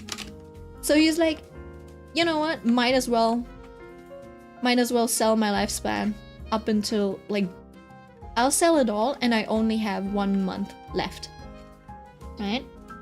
So now that he only has a month left to live, basically, he gets assigned an observer. He gets assigned an observer who has to just, like, you know, observe him and make sure he's doing okay or whatever. Because, you know, who knows what some people might do when they're like, when they only have 1 month left and then they get mentally unstable because they realize they only have 1 month left. Right? And they're like, oh my god, actually I do not want to have only 1 month left to live. And now they're like, you know how people would, like, some people would just like go off their bucket list and be like, oh my god, I will go to Disneyland, I will do this, and now that I'm gonna die anyways, I might also, like, you know, commit crimes. So the observers are there to, I think, monitor that type of stuff, right? So he gets assigned an observer, and, you know, at first they are not like very friendly, and then later they, you know, start to warm up towards each other. Let me check this thingy. And turns out I think she was a person who sold her time. Yeah, I think she sold her time because her mom was in debt or something, and all of that debt kind of like transferred over to her. So because she's an observer, she is also not like perceived. She's basically invisible. Like, she sold her time, so no one can like see her until like she's paid back all of her debt and stuff. Yeah, it is like a very, I don't know, it's kind of like sweet. Like, it's not like the puppy love type of romance, but it is very sweet because, like, in the end she's like not visible, and I think he falls in love with her or something. And they like start going out with another, but no one other than him can see her. So he just like looks like a madman running around town with his imaginary girlfriend and stuff. And then I think at the end, he decides to sell all but 3 days of his lifespan, which then like drastically increases. It like drastically increases his value, I think, because he's like, I don't know, like draws or something like that. With the month that he had left to live, he actually did more than he would have done in his entire life if he hadn't sold his lifespan, something like that, you know. Like, now he's going to be a famous artist because of the things that he has done this past month, pretending to have a girlfriend, well, actually having a girlfriend but looking like he just pretended to have a girlfriend, something like that. You know, and basically with the like ginormous amount of money, now that he's rich but is not going to live, like, he's young and rich, was gonna die in 3 days. Now that he's like rich, I think he paid off all of her like debts and stuff. Right, and then obviously he gets the satisfaction of like, oh yeah, my imaginary girlfriend, she was actually real. I wasn't lying. And I think it might have ended. It's been so long since I last read the story. But it was my favorite story. It was not my favorite story, but it was still a nice story. I think in the end they were so in love together that she also sold all but 3 days of her life. I think they might have like donated it or something like that. So yeah. And then it's, you know, like a happy end. They die together. Not as an old couple, but as a young couple. But it was kind of like a happy end. If that makes sense. It's those type of stories. That was his most popular work. Starting Over is basically about a guy who has lived a completely normal life. You know, he's like, oh, no, not a completely normal life. He's lived a life as a popular guy. You know, everything's going well in his first life. He had a girlfriend, he had lots of friends, he was popular, right? And then suddenly he found himself back at age 10 in 3rd grade. And it's like, whoa, what the fuck? I just, you know, like turned back in time. And basically his goal is like, you know what? My first life was great. Like, I don't need to improve that shit. Might as well just, you know, like aim for that life again. And then he just like takes one misstep or something and ends up at the complete opposite, at the other end of the spectrum. So now he's like a loser, a loner, no girlfriend, an incel, no job, no friends, no riz. He's just like really miserable because he didn't even remember his girlfriend's face from the first time. So he just like walked up to some girl who he thought was his girlfriend and was like, be my girlfriend. And she was like, what the fuck? No. Right? And then everything basically came crumbling apart to which also has like a very, I don't know, I think it has a sweet ending. And it has a sweet ending too. I think that one's also worth reading, but it's a lot of like depression. So if you're like not good with that, maybe don't read it and then you can ask me and I'll tell you what the ending is. And Tears Dog, where are you getting these stories from? It's from this one person. It's Sugaru Miyaki. This person has like a pension. This person writes a lot of like, I don't know. They were like Fafu on maybe like 2chan or something. I don't know. This person has a lot of interesting stories. I sold my life for 10,000 yen per year. 10,000 yen. That's like $100 per year, basically. Yeah, this one's the Parasite in Love. What does this say? Hold on. Parasite in Love. Is there a wiki maybe? Parasite in Love did get a movie or show or something. Oh yeah, it has a movie. You know what? Maybe I should watch that.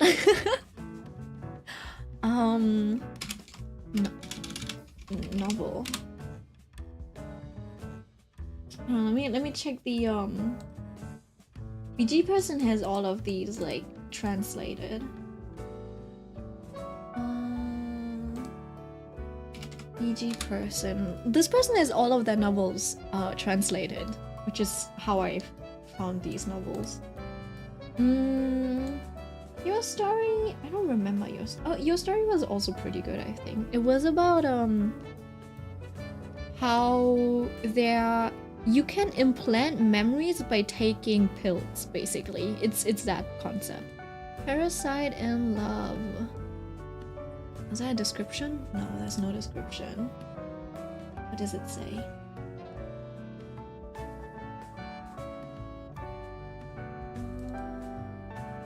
I wish there was like a summary. Yeah, so there's Parasite in Love. I think my favorite was Pain Pain Go Away because of the twist that it had. Pain Pain Go Away, the main premise is that there's this college student who runs over a high school student, a female high school student. Yeah, that's how the novel starts off. I was like, oh yeah, I ran over someone. Like, oh. Oop. But she doesn't die. She doesn't die. She has a superpower to, I think it was like turn back time. Or it might have been to freeze time or something similar to that.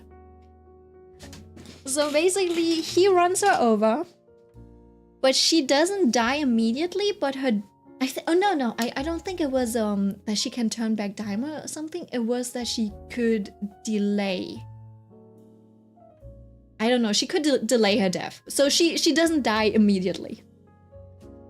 Okay, so I think I really like the story just for the twist. Not necessary for like the whole development or the whole plot. So basically he runs her over. And then she's like, nah. Hell nah, I'm gonna die, now you're gonna hell, and you're my murderer? You gotta listen to what I say. Sorry about that.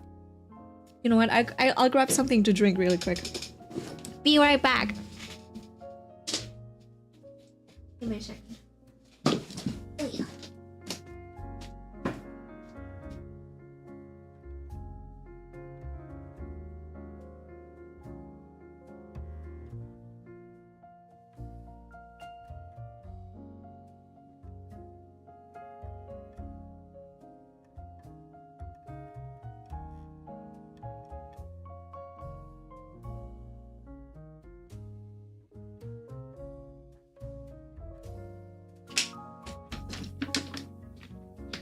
Okay, so basically,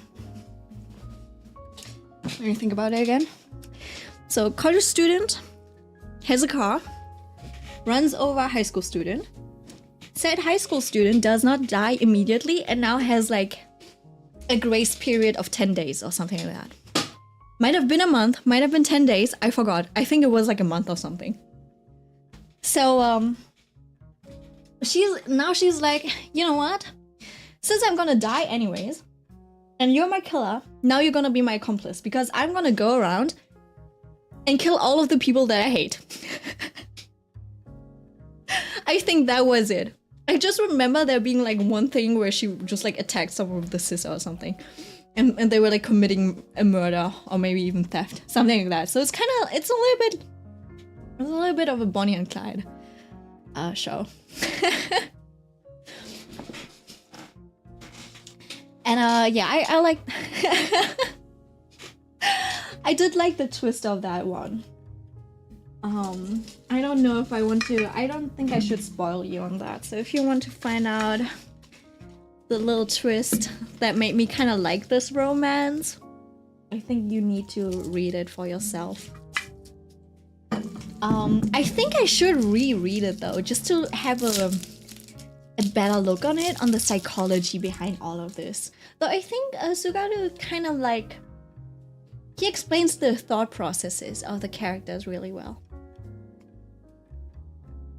So it's like you can follow along the thought processes of the characters usually.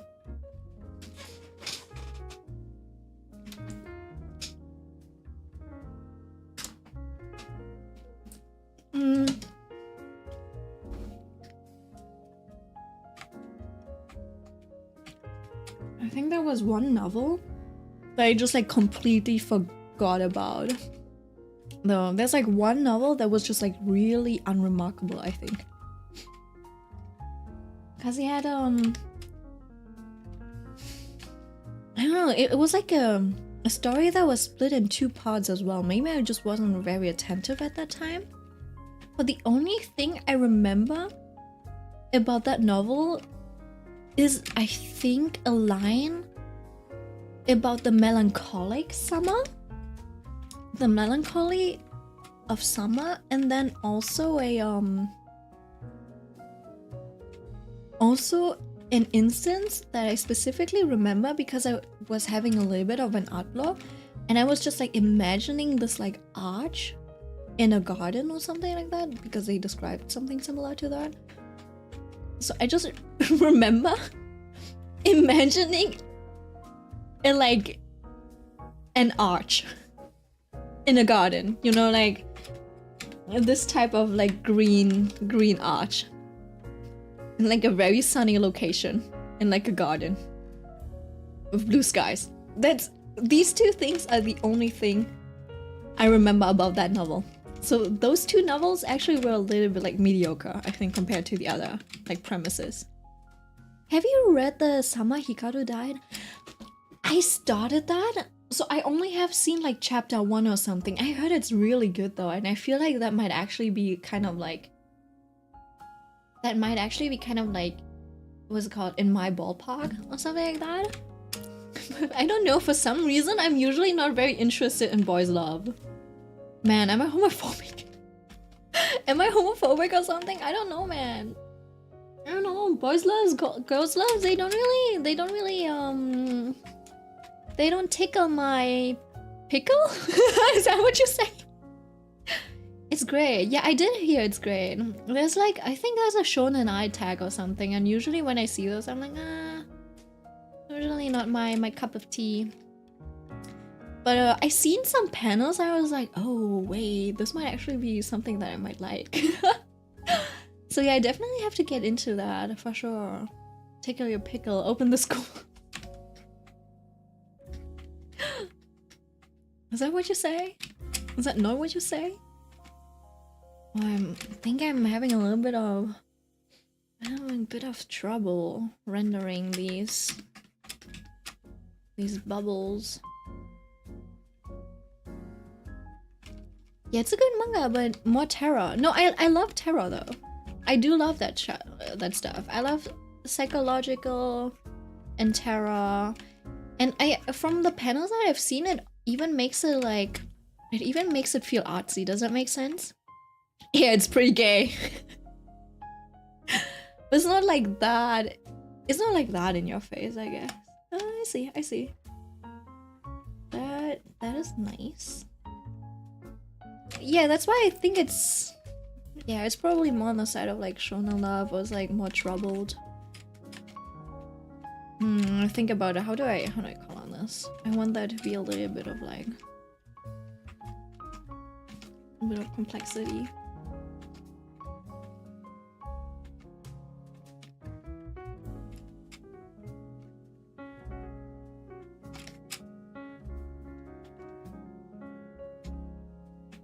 The only story I know I think is of the same genre is I Want to Eat Your Pancreas. Yes! That one is in the same genre. But I think I was a little... I might have been a little biased. Because I think Sugaru does that type of story better. So I Want to Eat Your Pancreas was a little... It was like basic. It was like too basic. It's like if you want to read that... It's a good entryway story, I suppose. But if you want to get into that type of genre, like, I don't know. I think I Want to Eat Your Pancreas is more on the sweeter side, you know? It's like bittersweet romance. It's just like the good parts. Right? And Sugaru Miyake does bring the ugly sides of humanity into it. If that makes sense. I Want to Eat Your Pancreas is closer to... To me, it felt a little bit more like I Want to like Your Lie in April or something like that.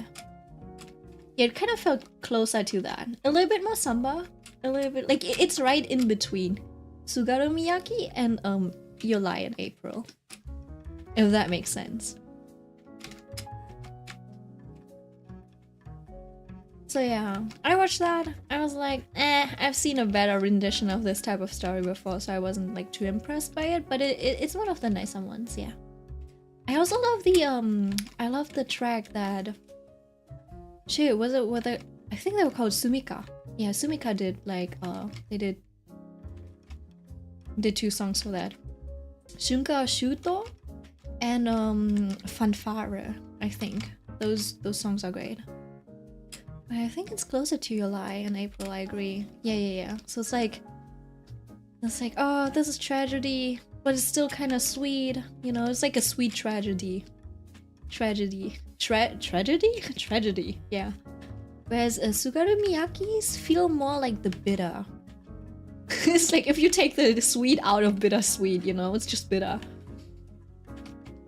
And then sometimes there's a little bit of bitter sweetness, which is like your, what is it? 3 Days of Happiness. 3 Days of Happiness, that one was a little bit sweeter. Starting Over also had a sweet ending. Right? It was like mostly bitter and a little depressing. So it's like it's a lot of sadness, but then it ends on a sweet note. Does that make sense? That's the type of story Sugaru Miyake does. Which I think is like, it's a good change of pace for a lot of like, because a lot of the media is always like this, it's like happy ending and it's just like very hopeful and the world should be nice, and I'm like, sometimes I need some tragedy. Like good old tragedy, no sweetness, no sugar coating, just brutal reality. I don't know, I feel like that grounds me a little. I'm always afraid of being too, I don't know, like ignorant or getting too, like I don't want to become delusional in my worldview. Does that make sense? So sometimes I read like a story that's a bit depressing, just to be like, oh, this is what my life could look like if I don't get my shit together, if I don't lock in. That's a bit this is a bit random, but have you read Cry, Better Yet, Beg? I feel like I've seen that title before. Cry, or Better Yet, Beg on Webtoon. Oh, this one? Damn, okay, well. I have not read it. Is it good? This is not the type of style that I would usually like. Just like visually. I am a very visual person. I only really click on the stories if I see something that is visually pleasing to my eye. Yeah? What is it about?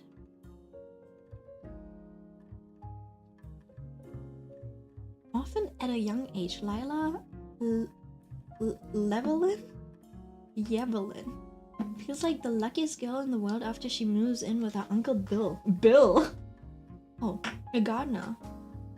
Oh, okay, interesting. This is a rich story based on a misogynistic society where commoners are considered less than and women are treated by some as chattel.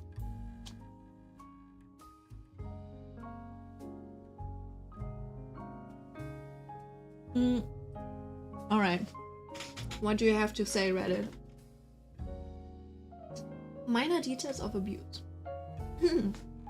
I was told that the novel was toxic. Okay, so you're telling me it's good but it's toxic, okay. So I went ahead and read it and I find out. This is so funny. She's like, I was told the novel was toxic. And she's like, this novel is toxic, I'm gonna read it. I find out the ML manipulated the FL into intercourse. Ooh, okay. I mean, it checks out. I was told that the novel was toxic, so I went ahead and read it, and I find out that ML is indeed toxic. I'm just so surprised because why in the world did Webtoon read this and think, yeah, the girlies are gonna love this? I just read the damn scene and I'm wondering how are they going to try gaslighting every reader into believing she should love him after this. Using his authority to release her uncle from jail to make her sleep with him anytime he wants, bro. Now, because it's an adaptation, I have no doubt that Webtoon will change things in some way, or even leave some stuff out, but I genuinely do not think that supporting a novel like this is okay. Especially not for Webtoon. I could forgive Wattpad because everyone was independently crazy and everyone was young, but the Webtoon staff are grown-ass people. This is messed up. It's interesting that they think that Wattpad stories are only written by people who are young. I think... See, do you think big corporations should only publish stories that are sterile in that sense? Or do you think it would be okay to also challenge these types of you know, like toxic relationships? The ML also tried to kill the FLB. What the fuck? Because, you know, I mean, like, even in, what's it called? What's that one called again? The one with the Empress? And Trash Tower? I don't even know the novel of the name anymore. I just remember that the mistress was called Trash Tower. It was like a whole meme. Right? Even she was like ridiculous and there was a lot of like toxicity and like stupidness, but I feel like in that sense, people usually like recognize, oh my god, what Trash is doing is absolutely ridiculous and we hate her for it. Right? I guess people have issue with, you know, like toxic people being the main leads and stuff, but I'm like there are relationships that are, you know, like mutually destructive. I don't see the reason why you're not able to show that type of stuff. And I think Webtoon also usually puts, I don't know if they actually do, Webtoon's kind of like iffy, to be honest. But I feel like if you can put a disclaimer, or if you go to the comment section and people tell you like, hey, this is actually toxic, do not actually date people like that, I think it's okay to indulge these kind of like train wrecks. Like, that's what fiction is for. So you can, you know, like indulge in it, like, oh my god, that's so fun, that's so entertaining, without actually having like actual people lives at stake for these types of things. And it's not like, I don't think anyone would be like romanticizing it. So I feel like if anyone like is into the toxic people, I think it's more of a kink than romanticizing it, if anything. Does that make sense? I don't know.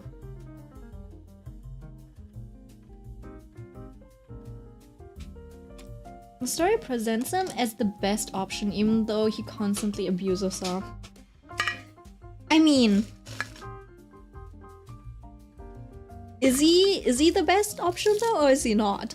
Do we have like a second male lead who's like a second lead that is, I don't know, that would be technically a better option? And then also, what does it entail? Like, it's like nicer to her ethically, but for his situation, maybe, you know, maybe she doesn't actually want to go for a happy married life, you know, like a love, like maybe she doesn't want. Maybe her best option is not a marriage full of love, but a marriage without love, but benefits. So, like, I don't know. I haven't read the stories. I don't think she should take the abuse lying down, but...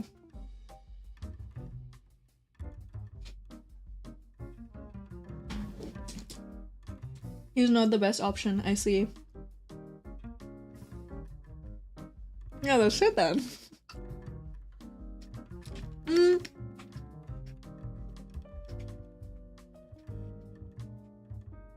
I think it's kind of like tragedy. Does that make sense? It's like saying you shouldn't show sad stories or tragic stories because people might see that as, you know, I don't know. The second is way better.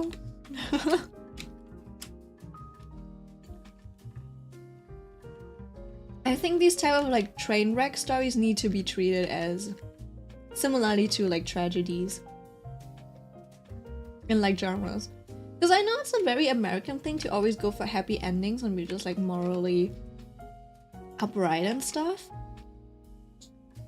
So, yeah. It's kind of, you know how it's similar to how there's stories about like stalkers and stuff? Which is like, yeah, I guess that's like romanticized. But we all know that stalking is wrong, so. Right? Like, just really, like, just because this is a story about stalkers doesn't mean the author is like, yeah, go ahead and stalk. Stalk others, you know? And if you're like the type of person who reads a story and there's like two stalkers and you're like, oh my god, you know what, maybe I'll become a stalker too. Maybe we can have like a romance like these two stalkers. I think you're also stupid. And you can't just, you know, like people can't just constantly have to sterilize everything for the, like, even the dumbest of people. She genuinely loved him, but the trash ML ruined it. You know what, that's kind of shitty though, yeah. You know what, but you know, it could be a story about Stockholm Syndrome, you know? Who knows? Does she like snap out of it or something? Is she planning her revenge? Or is she just like getting Stockholm syndromed into this?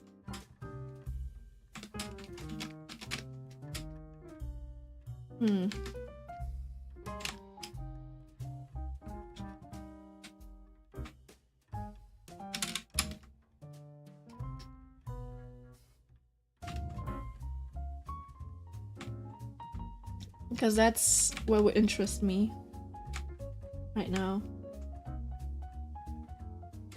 No, she ends up burying him because she's pregnant with this baby. What do you mean burying him? Like, she's like, nah, you don't get to like come into this room?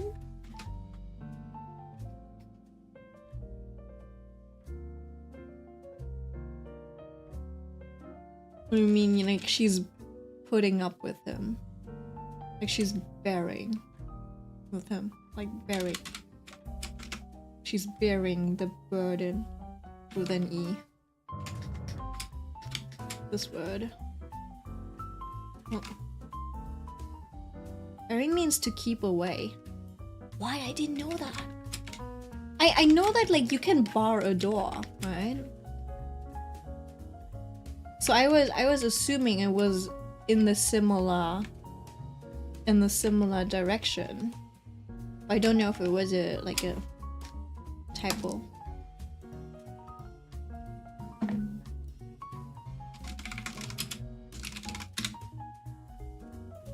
Oh my god. Excluding someone by a negative word or beto. Interesting. There's actually like a word that you use in that way. I didn't know that. Learn something new. Open the school. It's like you're barred. Yeah, I know that. You're barred. Like that's how I know. That's how I know. That's what I know the. What? Why do I keep starting it like that? That's what I know too. You know, that's how I know this word being used. That's the usage of the word that I know too. Like, you're barred from entering, something like that. But I've never heard of like you're barring someone in that sense, you know, with that type of grammar. I have to go eat. It was fun watching your live stream and talking about stories and novels. Thank you, thank you. And also, like, the drawing is incredible. Thank you. Thank you too. Enjoy your food. I hope it's delicious. Weird example? No, I know the word in the sense of like you're barred from entering, you know? I don't know it in the sense of like, oh, I'm barring someone. Like as in direct adjective or something like that. I don't know how to describe it.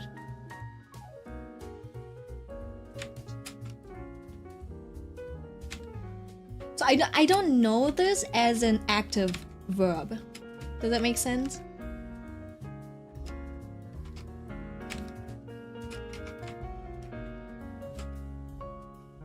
I only know it in passive. It's a beautiful piece of work, but I keep seeing that she's just casually crushing an orange and its juices are spraying everywhere. That's fair. That's fair. I don't know how to make this look more sparkly just yet. I haven't really worked on this. And I'll probably just add a lot of just like VFX. Just like more texture to it, so it's actually like a magical spell. You know what? Now that you say it, I see it too. Stop it. Stop! I see it too! Yeah, it probably needs more yellow. I haven't really, you know, done this part, so all you can see is like the orange part, but there would probably be a little bit more yellow speckled throughout of this. Or I might even have to change the whole shape or move it around a little bit, because I feel like it should be centered around here, but it's not. I could probably also add some more white into it, you know, to really make it pop and bright. Yeah, I'll have to think about that. Wait, it's magic? Yeah, I don't know what else it was supposed to be. It doesn't look very glowy right now, but maybe that's also just partly fault of my style. Just wanted it to look like, you know, like a little bit of like some magic stuff. Just like playful. Looks like she's holding a star, yeah. I think stars are usually associated with magic, so I think that works out. But also have like some confetti shapes, you know, like ribbons.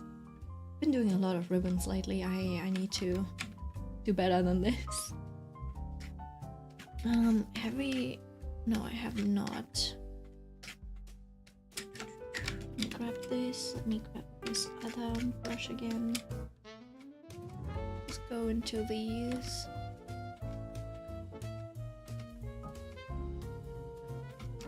To think about it though. The lighting is coming from there. Yeah.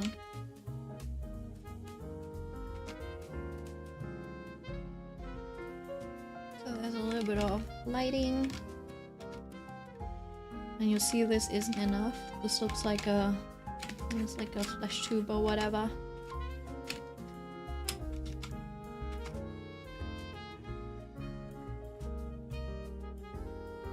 What you want to do to make it look glossy is you have a bit of like a reflection in the back. So we would have to do something like that. I think actually it does need to be needs to be darker though than the bright side. So it would have to be, I think, darker and then also more saturated maybe. But still lighter than the, yeah, like this. Still lighter than the shadow color. And then also you'd probably have to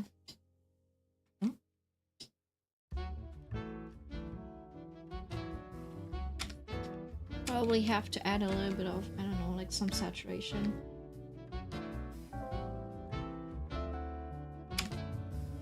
To some of the back sides. Contrast, I mean contrast. So it actually feels glossy, but yeah.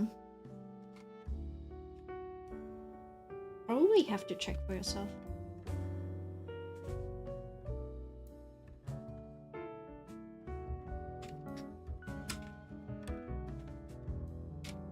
I think this one's working out.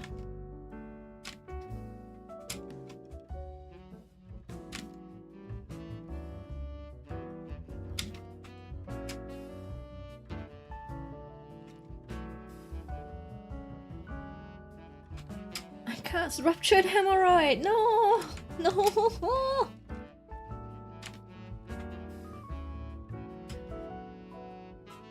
Hemorrhoid ruptuosa.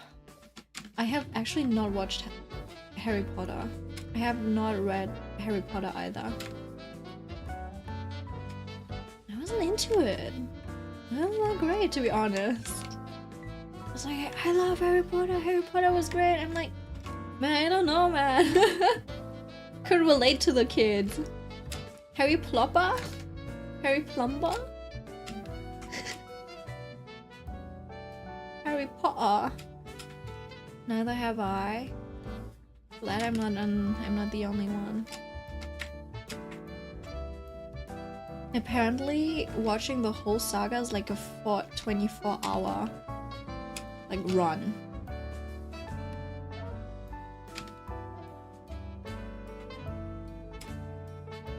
I don't know, man. It's just never really appealed to me. I think my magic and stuff, it all came from like manga and Ghibli and stuff. So I never really had the urge to get into Harry Potter. I'm like, there's so much better fantasy for me out there. And now, and then also like the way J.K. Rowling had her downfall. I didn't even know it existed until I was like 10. You're 17, right? 17. Oh my god, you're like... You know what? I just recently found out about the baby monsters ages as well. I'm like, oh my god. These kids, they're actually so young. They're like 18 or something. I think Chiquita is also like 15. I'm like, holy shit. Chiquita is actually like the age of my dad's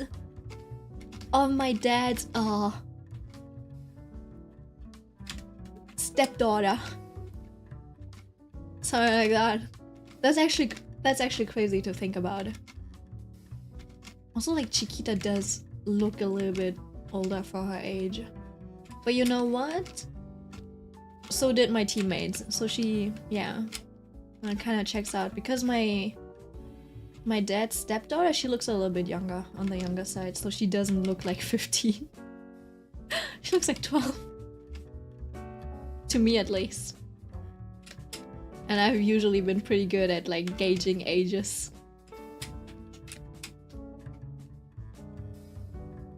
You know, I would actually like to have a little bit of distortion inside of here. I might be too lazy to do that. The downfall is top 3 in novel careers. It's so crazy and kind of funny. Yeah. Yeah, it is, isn't it? The lady is so weird. J.K. Rowling. I was thinking about it though, right? If you were to go back in time, right? A lot of people are like, nah, I wouldn't go back in time because then I wouldn't be who I am. And, you know, I don't really regret anything in my own life. And I'm like, you're so fucking stupid. Go back in time, be the same person, just be rich. You know, be rich or something. Make use of something, exploit something, like write Harry Potter or like some like famous novel, get a franchise. Damn, write that shit and then bam, you're rich for life, you're set for life. Who cares? You've done it all before. Like, you don't even, like, if you cannot buy Bitcoin, just like write an amazing story or something like that, make it a franchise. And you're done. They're like, become the next J.K. Rowling, like steal J.K. Rowling's spot. You will be beloved for the rest of your life. I don't know.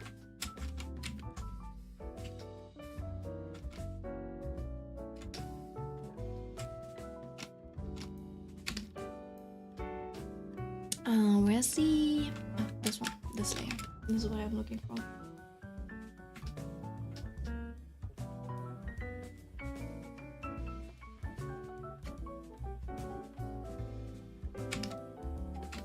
And then afterwards, you're like, you know, once you've like reached success and fame, people ask you to write stories. You're like, nah, sorry, I don't do that anymore.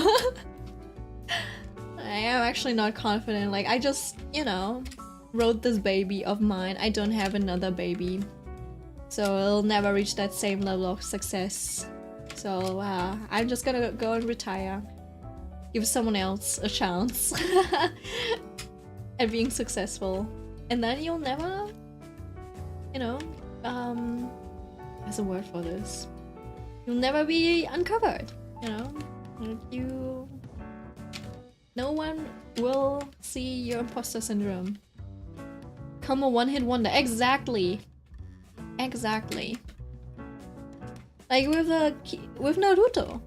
I don't think Kishimoto needed to write Boruto. Like he could have just lived off of Naruto, I think, for the rest of his life.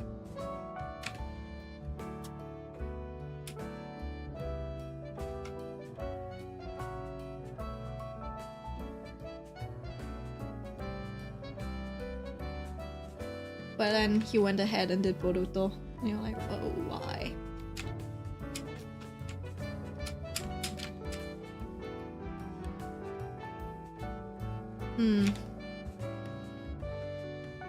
Boruto is pure rubbish. Damn.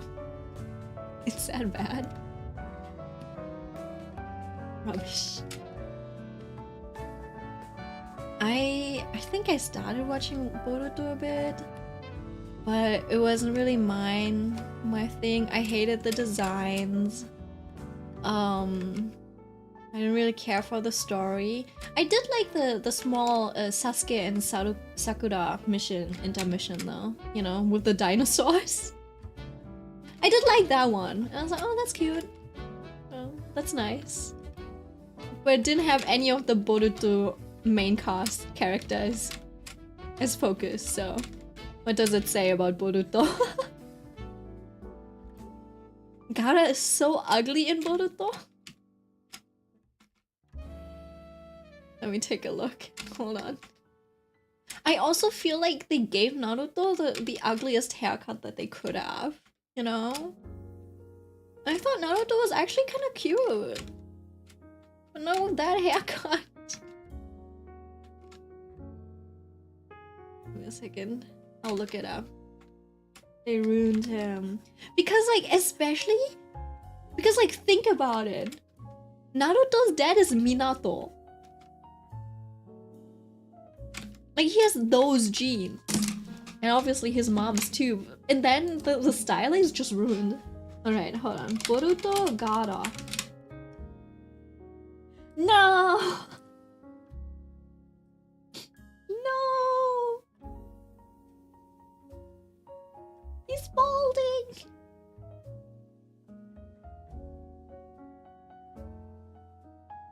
I mean, it makes sense that he would. Did someone redraw this? I actually like the redraw more.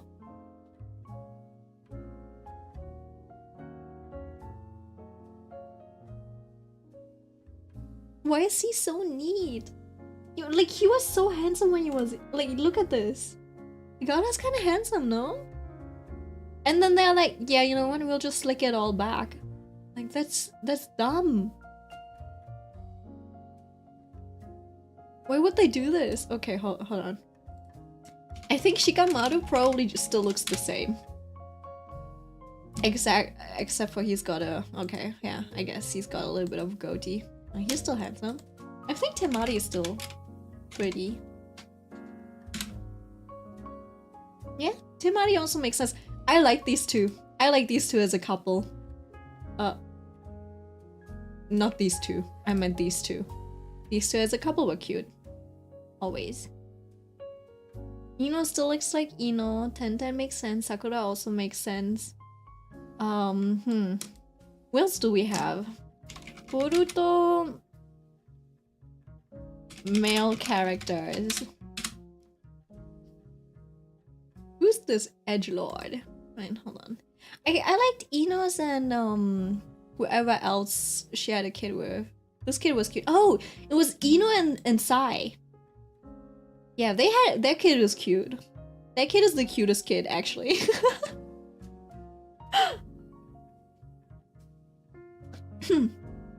Sai still looking like Sai. Rock Lee looking like Rock Lee. The Rock Lee genes are strong. Wait, hold on. Ino and Sai kid. Like, he's cute, no? I think he had shit powers though. So he's like on the weaker side. He doesn't have that much to do. Also, I did not understand this couple. I'm like, Where did this pairing come from? Like, this was so random. Right, hold on. Naruto couples. Let's see.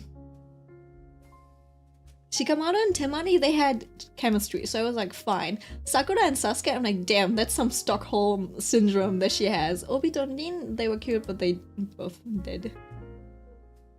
Sai and he called her beautiful and that's it? That's all it took? That's crazy. These two, yeah, you know what? Makes sense, I guess. I did not expect Tenten and Rock Lee.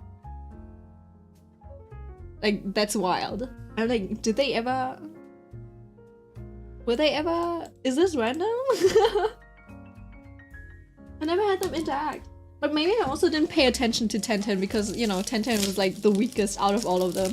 She's so useless.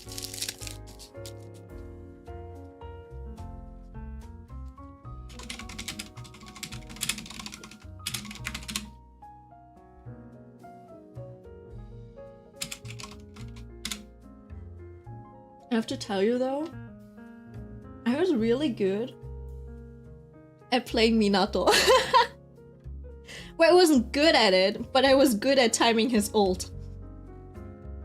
So even like one of my childhood friends that I would play this with, they were like really good at the game. They were like actually gamer, right? And I was suck. I'm the type of person who only knows how to button smash. So I'm like really bad at playing the game, but I would still get them with like Minato's ult. He's like, can you stop spamming that attack? I'm like, no, that's the only attack that I know how to do. Oh, so they had to suffer a lot on this, yeah.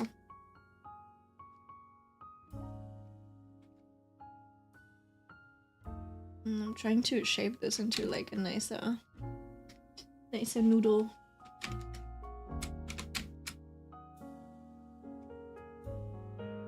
I guess this one shouldn't really have... Should be maybe like a highlight over here. Actually, I'm not sure what...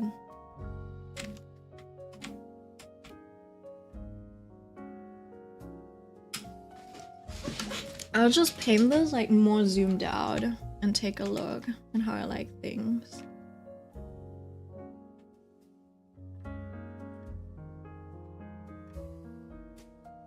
Because the highlights should have probably been around here.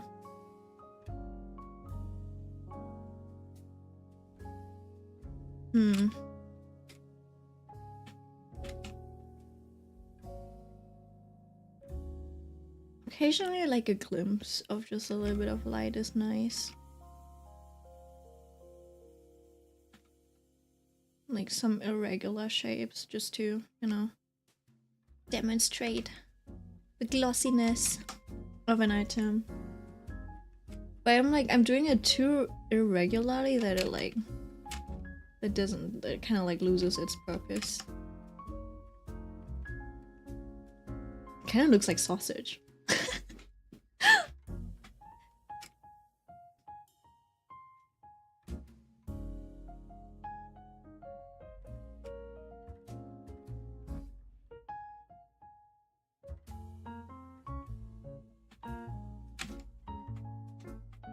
But yeah, I'm always trying to focus a bit more on the impression rather than the details. I don't know if that's a good point or a downfall.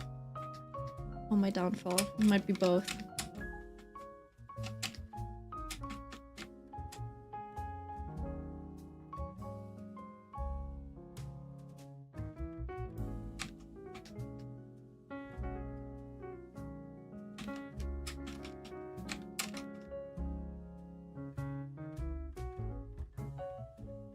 I wish I was more efficient with my choices.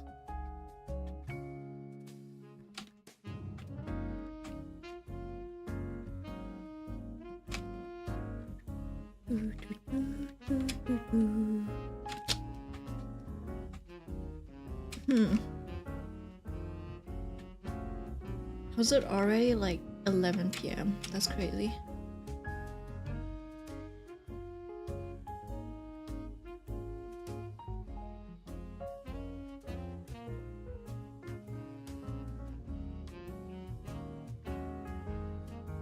I was also thinking about I should be finishing this up on my own, and I'm probably drawing something else. I feel like the only other thing that I'm kind of like struggling with is how kind of like empty her eyes look. It's like they're kind of like lacking depth. I don't know. It would be solved adding like more shadow to it. Like I think there would have to be a shadow. I also don't like that. So that's what I'm torn on, you know?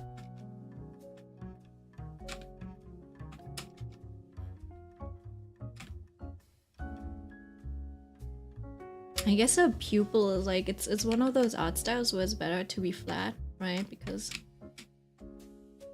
if I did, the pupil would have to be here and would do the highlights there. I would, you know, like brighten it up a little. It would kind of look like this. It's like, if I cover this eye, it looks like it has more depth, but at the end it also doesn't really fit all that much.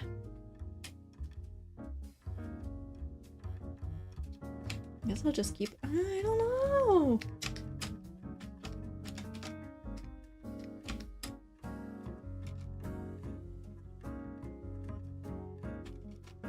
Maybe I can just, you know, do this. I doubt I can.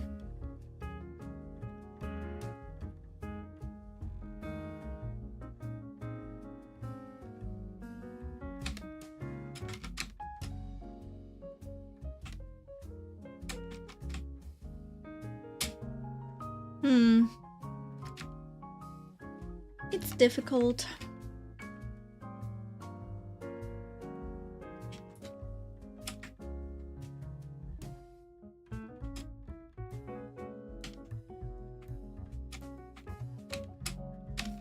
Maybe I can compromise with this.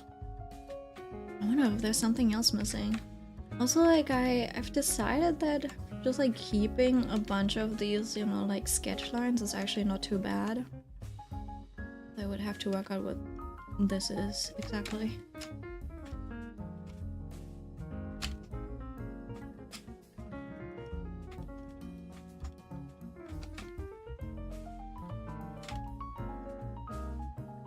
And what happened here? I don't know.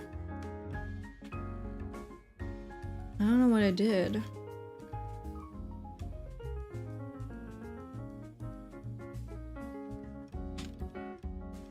Is that her shoulder? It might have been her shoulder. No, it's not her shoulder. Her shoulder's like down here. I don't know. Something happened and I don't know what it is.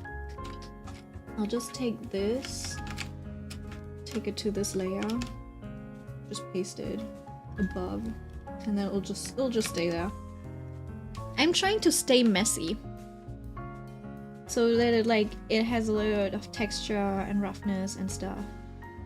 And you know what is interesting now that I think about it, right? Because I kind of want to improve about that thing. Sometimes you just like run across people that just like don't seem to improve over the years. I've seen some art of like one of my old college classmates. And I was like, huh. Still kind of feels like on the same level as back then. And then I went through it and I was like, yeah, there were improvements. There were improvements to the... It's like there are improvements, but it's not very significant, right? It's not like mind-blowingly different. It's like still same vibe, same style. Just a little bit more refined. But also not so refined that it's like... that you're like, oh my god, now they really understood anatomy? And it still has the same issues as like back then. I'm like, huh. I mean, maybe they don't really like draw to improve, but just like draw to, you know, satisfy their own needs. So maybe it's just that. It's just like interesting to see. Because usually when I run across people have like big improvement, you know. I can understand if there's like a very talented person that doesn't do like whose stuff doesn't look too different from what they did back then, right? Because it's like, yeah, they probably already hit the ceiling at that point, you know? So now whenever they improve it, it's more of a like direction they choose to take. But then for someone whose art is a little bit more amateurish, maybe, usually I feel like those people are the ones that do like bigger jumps, and this person didn't really seem to do that, so I was like a little surprised to see that.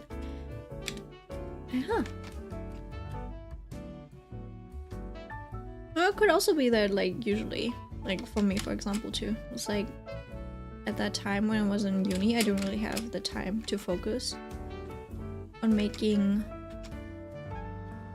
like improving my art techniques themselves, because you were constantly like involved in new projects. Am I drawing over this? Yes, I am. You are involved in like new projects, learning new skills, rather than, at least for me, I was more focused on trying at learning new stuff rather than improving the skills that I already had. So I feel like my growth has been a little stunted.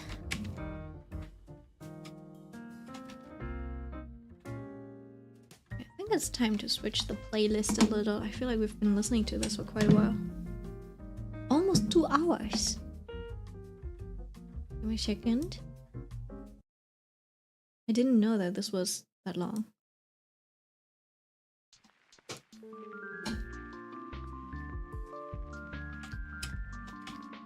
I feel like there'll probably be one more spark over here.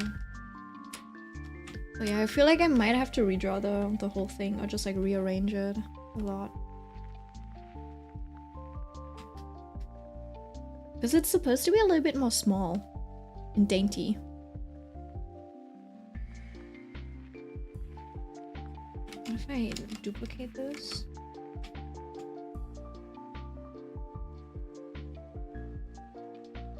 Just make it smaller.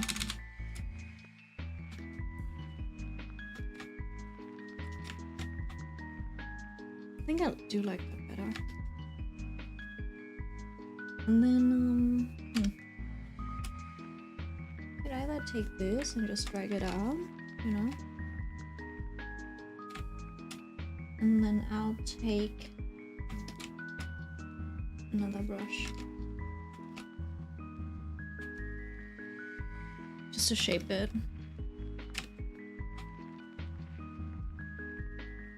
Now that I look at this, it is a little low in, like it's a little high in contrast.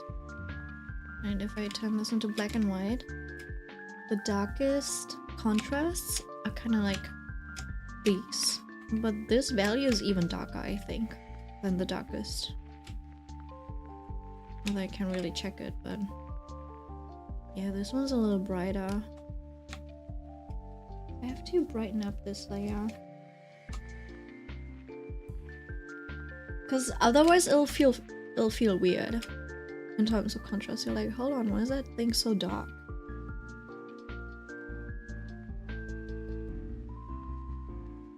And then this as well.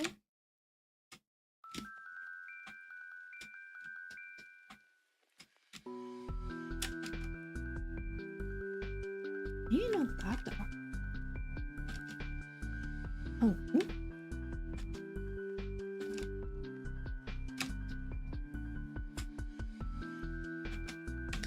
Something like that. And then as for these highlights, I don't know if I should keep them white. I don't want to keep them white. Maybe what if I keep them green? I feel like it works well for some of the parts. Oh shit, wait, hold on.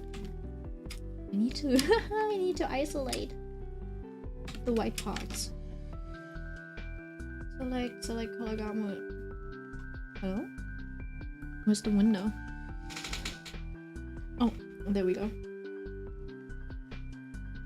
So I think the raw margin should probably be like this.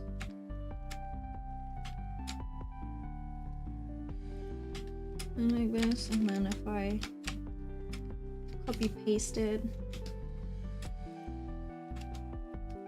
I should be able to give it a color. I feel like the addition of green might actually make it a little too messy. Give me a second. I think it needs to have multiple colors. Should it have multiple colors? I don't know if that's a good decision.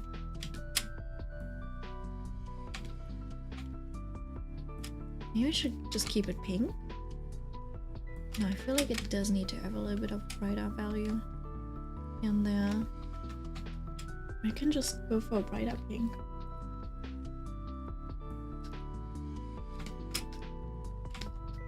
Yeah, I think the brighter pink does the job.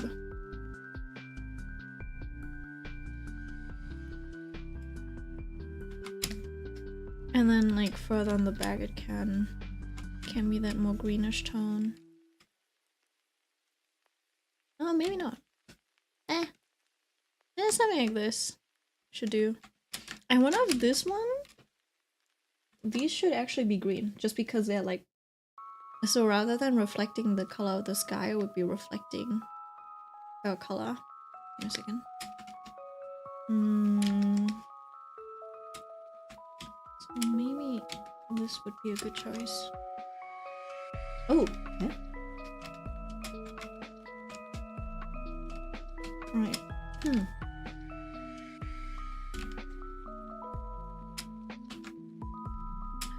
I think that seems more coherent. Though the blue suits the purple more, but I think I need to limit the amount of colors.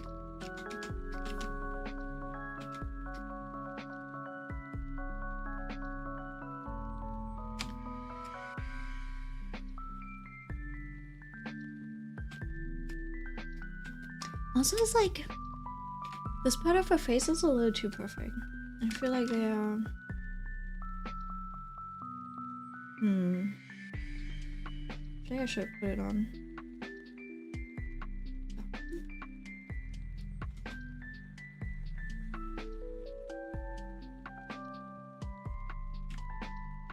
Yeah, I think there needs to be like one step, like one distinction, like one level of difference between her face and her neck, just so it seems like it feels like there's a little bit of depth there.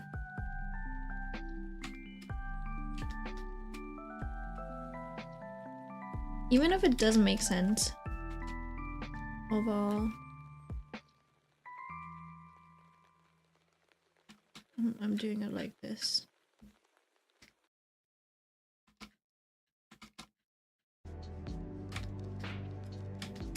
I wonder if painting in this neckline actually makes sense.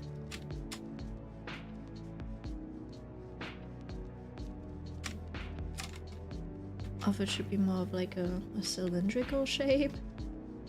And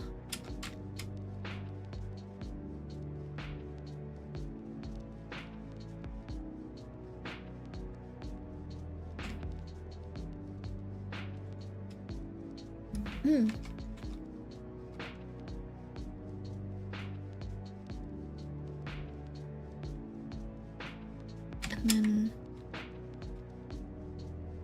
marking that muscle, hopefully.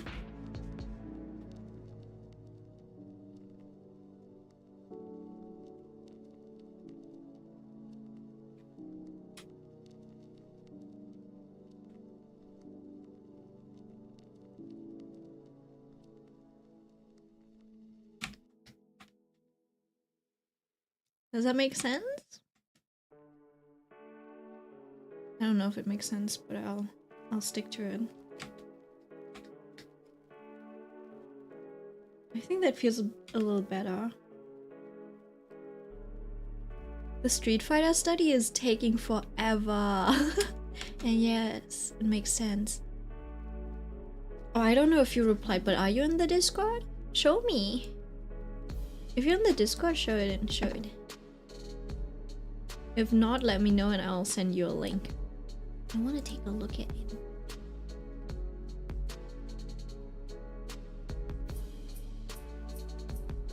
Oh, there's a Discord? Yeah, that is a server. Oh my god, Millie, what the fuck is she? Someone on the Discord? She's watching a show. I'm scrolling. Hold on, give me a second. Let me just... Millie is not here right now. I think she's watching this show. Don't get surprised. Be careful. There's going to be a jump scare in like 3, 2, 1. What is she watching? I think she's watching lag or something.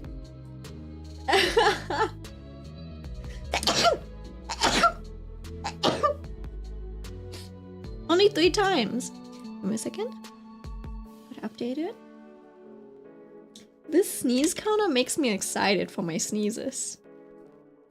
Like, I'm actually happy that I'm sneezing, which is kind of funny. Bless you. Yeah, wait, hold on. Let me, I'll send you a link. I don't, like, if you feel like joining, feel free to join. There you go. It can be a little wild, but yeah. Also, if you feel like, you know, asking for art advice, etc., there's a few artists in there that can give you feedback.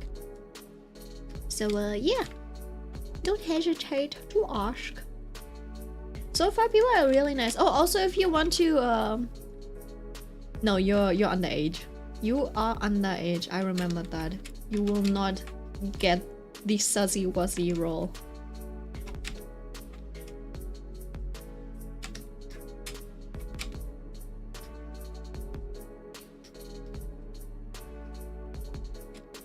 Alright.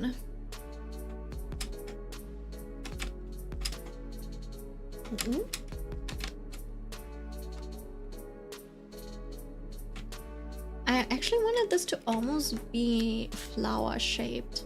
But actually it's just kind of getting messy. Like, we don't, like, you can't see the overall shape, you know? So it's just like, what kind of shape should this take? I want to work from like big to small. That doesn't seem like...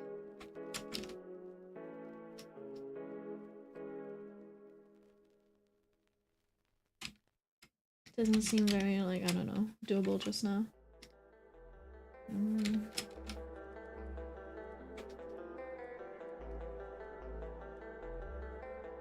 Just cleaning up the shapes. How do you do art? Charlie's Edits, hello. Welcome, Charlie. That's a loaded question, actually. How do I do art? I try.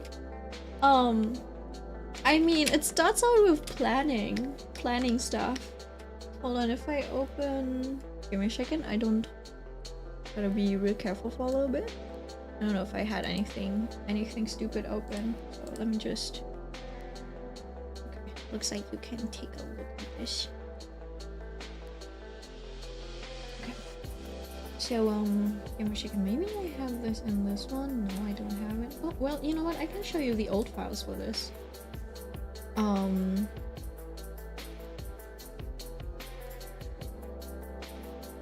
You're so good, I want to get into art. In your opinion, what should I start on? That's a good question. I've been drawing since 2012. Like, digitally, so I can't tell you. I can tell you how I start off with, though. But that's just, like, the full process of illustration making. So I don't, like, I don't know what you should get started on as a beginner. I think it's always good to get the fundamentals, because I haven't done that shit, but the fundamentals are also very boring to do. And so usually my ideas start off like this. There's like some movement or like color that I kind of want to explore, so it usually ends up like this. Now that I look at it, I realize that the hair that I drew did not have the same direction and movement and depth. So this was facing this way. I just realized it now, and I lost that curve. So it was like going this way, right? And this is going towards the front, like this. Like imagine this is like a racetrack. So it was like going to the front like this, which created depth, and then this part was going to the back, flying that way. So it basically starts off like this. I make a quick sketch, and then I like block out the colors, and then and then I clean up. Hold on, can I like... Usually I just like clean up the sketch. Hello? Right, and then you have like a cleaner sketch. You do the flats. You paint out, like I'm trying this new thing where I like, you know, map out the lighting first and then adhere to it, like this. I don't know how successful that is, and now that I look at this, there's still a stronger relationship between light and shadow than is here. See, this is one of my problems. Whenever I work on like... When I render something, it has like... It starts off with like strong lighting like this, and then I lose the lighting over time. And now there's like no lighting left. Like there's no contrast between light and shadow anymore. It's like one of my biggest struggles, to be honest. Like it kind of like retained it over here because I didn't, you know, like do a lot to it. But I like rendering hair and stuff, so I over render it, and it like loses the like... It loses the impact, which is not good. Okay, well yeah, like you, thank you. You should start with the fundamentals of the body, and then once you feel like you have a solid handle on it, solid, not perfect, you should know a lot about color theory. I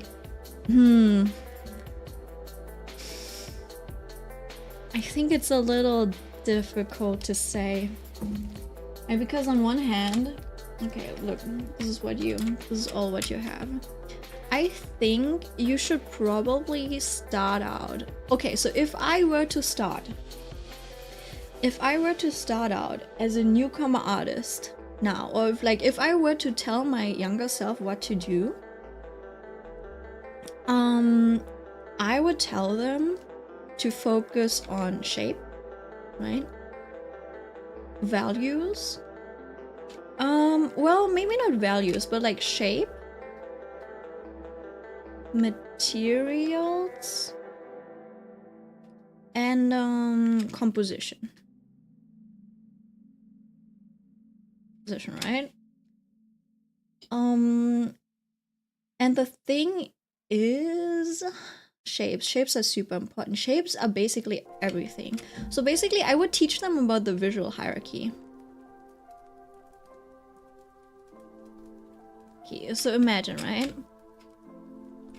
You have this. Usually when you see art, you see the full image, right? It has everything. It has lighting, it has local, like it has lighting, it has local colors, it's got like all types of contrast, all types of shapes and poses and flow, etc., right? There's so many things. Even in like composition, you have to think about values. You have to think, which also influences depth, right? Which also ties back into shape, right? And then you also have things like flow, rhythm, etc., right? All of these things pretty difficult, but if you think about composition, it's just about the way you arrange things, design values, right? Okay, that's what composition is. Okay, it's arrange things, design values. Oops. Okay, now what do you think? What is things? Things are shapes. Things are shapes. Shape is things. Okay, so you gotta focus on shape and how to arrange them. That's what you need to make an image, and then anything else is layered on top. Does that make sense? So if you have, like, you want to be able to be like, to just like I don't know, have a sphere, have a cube, have like a pyramid, and be able to arrange these to look nice, right? You would do something like, I don't know, like you would change the scale of things, right? Make this look really nice. It's kind of like interior design in that sense, right? Where you would just like place things so that they look nice. Kind of like a still painting. That's just from what I've learned so far, okay? I'm just like, I might be pulling things out of my ass. Some actual like professors would also be thinking like, maybe you should like, nah, this is not what I would be focusing on. But usually shape is about everything, right? So shape, very important. It determines, for example, when you draw a character, the shape kind of determines what way they're facing, right? So if I were to draw a head like this, you would see, even if I don't draw the face or the neck or anything, right? You could tell what way they're facing. Like, this is not where the face would be. This is the back of the head, right? Even if I don't have a face. Like even if I don't add the face in, you kind of know what way they're facing. That's what's important. And I think even if I like take this off, if I add a little bit of a dimple here, you would know that the character is facing this way. Right? Now you see like, oh, maybe they have bangs, and you kind of like fill out the rest.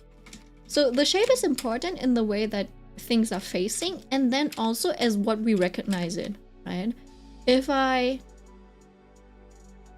And you should be able to post that in Artflex, right? So if I draw this, you would read that as like, oh, that's a foot, right? If I draw a hand, it could literally just be this. I'm like, oh, that's a hand, right? That's what anatomy studies are for. Anatomy studies are for, you know, like knowing where the muscles are and what shape they have, so that you can put together a nice looking human body, right? So when people tell you to study anatomy, you're actually also, you know, like studying shapes.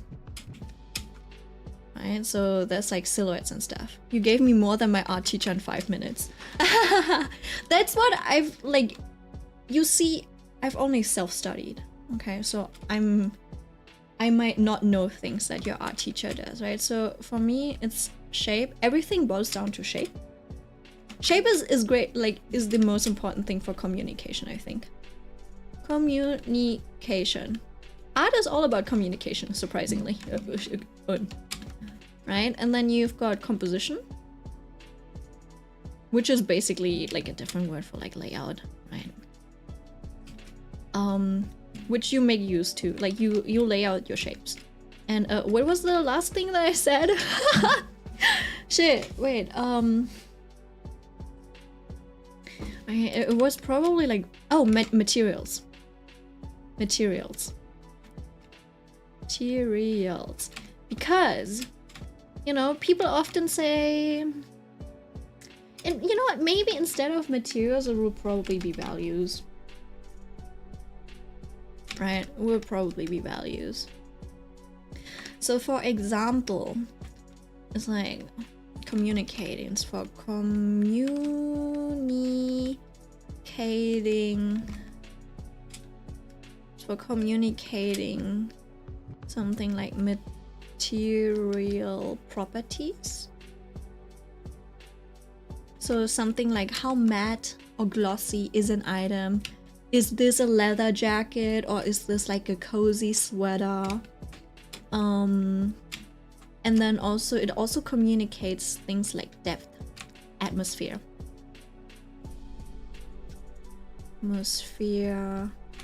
And then in values there's also like lighting, which is, you know, depth and atmosphere also is like lighting as well.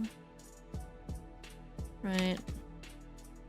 Hold on, it might actually be like this. Atmosphere is the overarching. So atmosphere vibes. And you can break that down into lighting and also depth. Like, for example, if you're looking into the far distance, you know, and there's like mountains and stuff, and you're like standing here,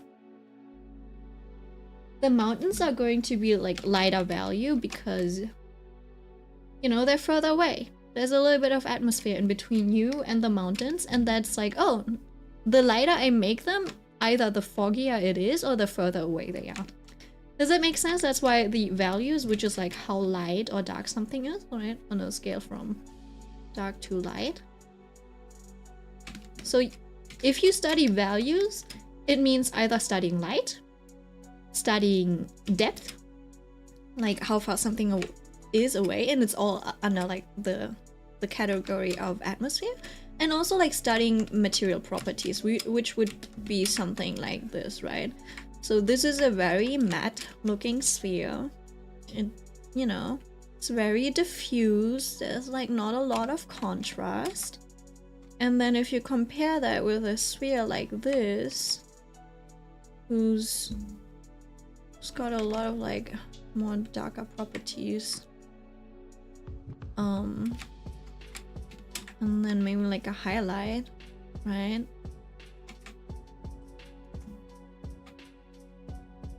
Let me go. Man, this actually looks a bit more like a metal ball, right? Yeah, it's like, that's what I mean with like material property. And then usually material properties is usually like tied into contrast as well. It also has like contrast.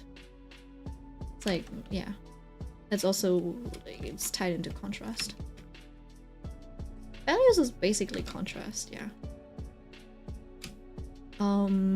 This is also, you know, like maybe it's less atmosphere and light, 'cause it's underlying as like contrast. And composition has also a lot to do with contrast. There's so many like different types of contrast. You have like light and dark, you have like textured, you have smooth, you have big, you have small, you have like horizontal lines versus vertical lines, right? So you could even, you have grouped and ungrouped as a contrast, right? You could have like, there's like 3 triangles and they're like all standing together, and then you have like a single triangle who's like further away, and that's type of contrast. Even contrast in shapes, right? You could have a lot of like round shapes as contrast, and then you have like one really spiky triangle, and you're like, oh, hold on, what's that? And you could, like, you, for example, I draw a big balloon. I draw a big balloon, and then I have like a tiny, like big, round, tiny, sharp needle, right? And then maybe, you know, like the little glint on its, on the tip of the needle, right?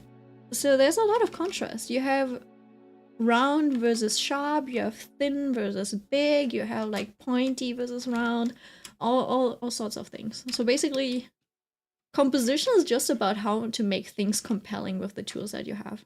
Anyways, that, I went on a rant again. All right.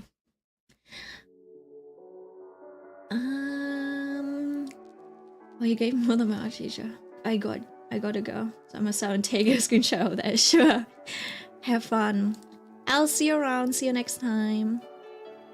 What else to show? Did I not post the link? I did post the link to the server. All right. The server. The German came. The German. Oh, all right. Hold on. Canva was my first time doing it and realized my tablet says no saturation. Kim and Terra, I did better though. I think I'll finish Terra Skin and I'm done for the day. Oh, those look good. I don't know what you're focusing on with the study, right? But it looks like you're trying to get the shapes right and stuff, which is good. I think you're like pretty accurate with shapes. I'm struggling with that. I'm really inaccurate with shapes. You can see that in my art, I think. Dude, I'd be your worst student. All of that would go in my ear and out. Yeah, no, that makes sense. I'm basically, you know, like compiling a bunch of information that I've learned over the past 5 years or so. So it's not something that you can tackle in one sitting, right? So something like, what do you do to, like, what do you use to make art, or like, how would I approach art is a very, very loaded question. And since I'm not a teacher, I'm no educator or anything like that, I wouldn't even know where to start. Like, I wouldn't even know what lesson to start with, right? Do we just start on doing studies, right? That's why you have things like schoolism, where there's like industry professionals giving you like art lessons, art courses. A lot of these courses do they do require like a certain level of skill already though. So I feel like in the West they don't give you a lot of basic training, is what I've noticed. I don't know, like you're not really taught the fundamentals until you already have like a certain level of skill, I feel like. Unless you're maybe, I don't know, I feel like in Asia they might teach you more of the fundamentals. Just from what I've heard though. It's like because I've put a different focus on art. Maybe it's like the like Asian excellence kind of mindset, where they're like, if you're gonna do something, you're gonna do it really well. So they'll teach you at least the basics. Meanwhile in the West it's often like, oh yeah, that is something you do for fun. You know, you should enjoy it, you shouldn't suffer, so nobody teaches you the fundamentals and you're just there to express yourself. But you also kind of need some fundamentals and knowledge to be able to do that, to do those expressions, right? I'm trying to see if I can maybe like redirect some of the hair into this direction. And I think it might be working.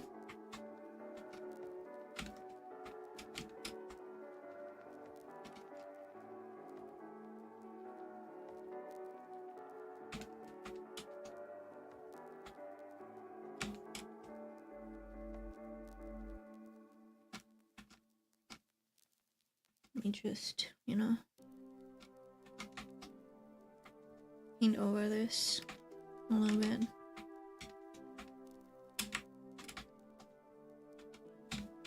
Should I maybe take this off and then have this little strand of hair?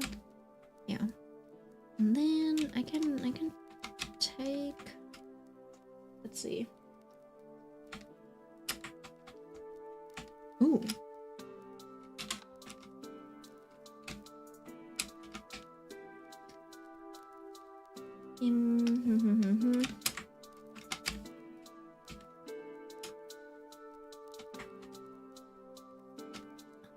I'll just add like a little split or something.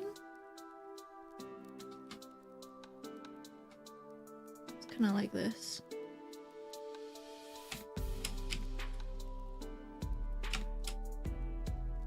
I think, hold on.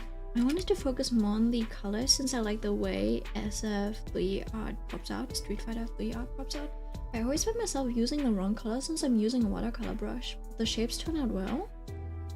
I think at one point I said F it and just wanted to color because it's fun. Yeah, that's fair. I think sometimes you have to adjust your medium. I think when it comes to color, you also have to focus. I don't know if it's a focus, but there's like different, what was it called? Is it properties? Is it like sliders? Variables that you can tweak, and you can check how transparent something is, how opaque something is, right? For example, if I turn down the opacity on this brush to like 50, right? And I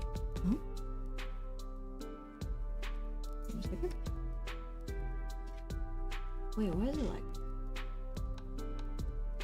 Okay, let me just turn it down really low. Right? If I turn it down like this and I paint over it, right? It'll actually give you this like marker like feeling. Wait, I think I messed up my settings. Oh yeah.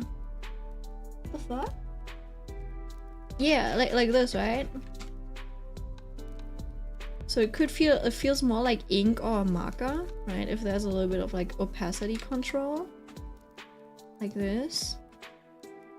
And then if I just like have the opacity at like 100%, it feels more like gouache, you know, like paint, like the dry paint. So I think when it comes to color, it's kind of like important to play around with those things as well. Well, that's just me.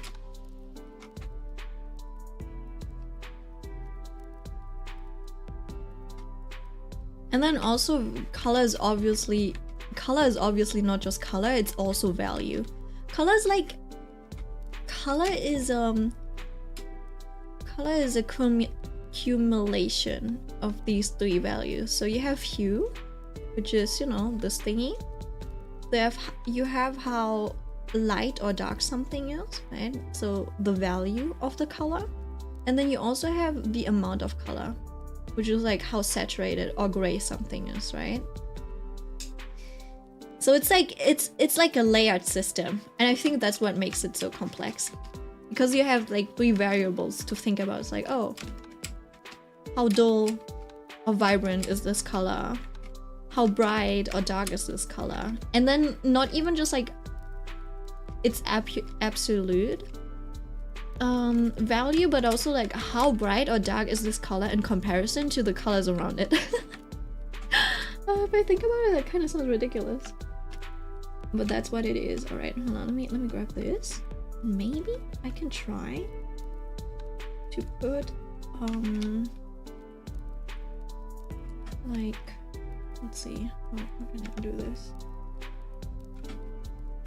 Oh yeah, I take this and remove it from here. And then if I take a new correction layer and I change the levels maybe. And then if I like this. Let me do something really quick just so I... This looks ridiculous. Just give me a second. I think I might want to change. I want to correct the levels so it gives you more of that like original feel. No, like I might have to just like brighten the hair a little. Yeah, doesn't have to be that extreme, I guess. And I also need to take off the okay, I need to take it off this part. Ooh, what's this?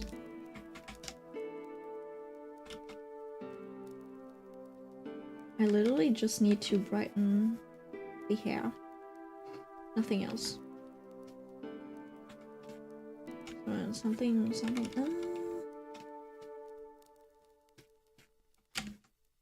This can kind of stay out of this brightness. I'll think about whether I want to add something over here.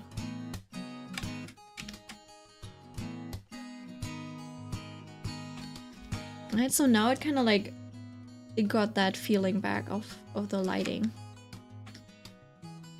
I don't know if that makes sense to you, but that's what I felt like I was missing. Even though I do like this color.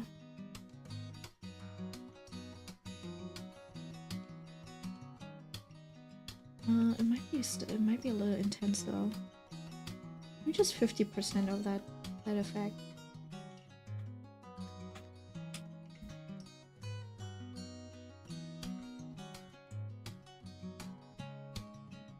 I feel like I needed that.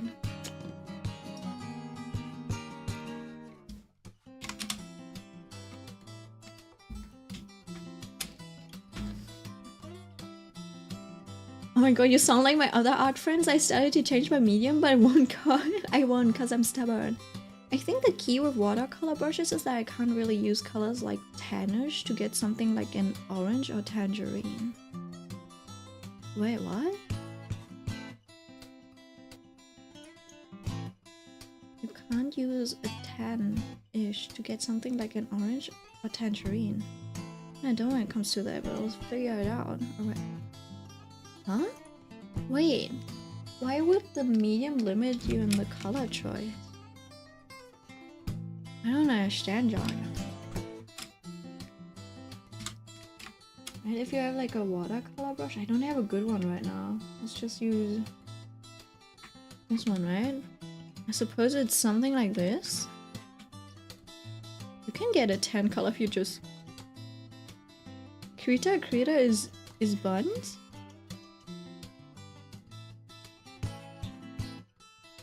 But Krita still has like a color wheel. You should be able to get a tan color like this.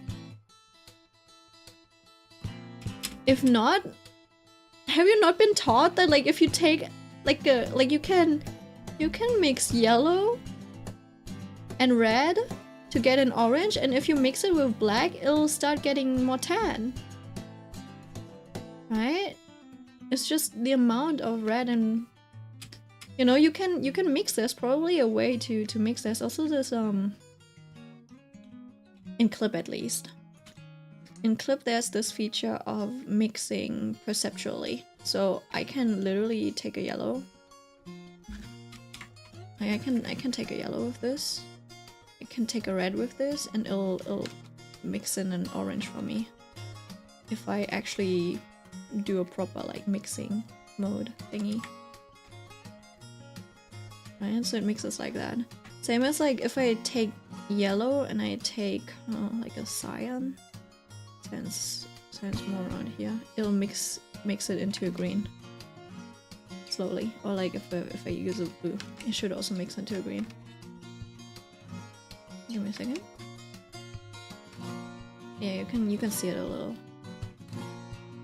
Right? It mixes into a green because if you don't have the perceptual mixing, it'll actually mix it into gray. And so if I take this color again, I take this color and I mix it.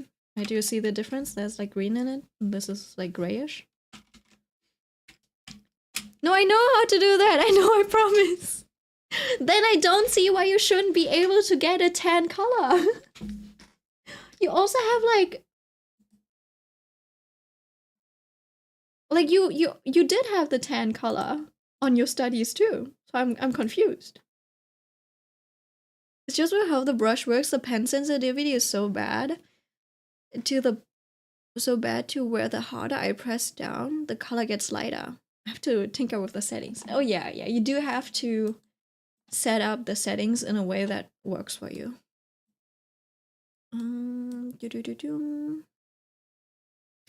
What can I apply? I'll apply these. So yeah, you do have to make that work for you. I have so many layers, it's ridiculous. Also, I occasionally do like a color check like this, so it's still readable. And then my grayscale check usually comes from here. Ooh.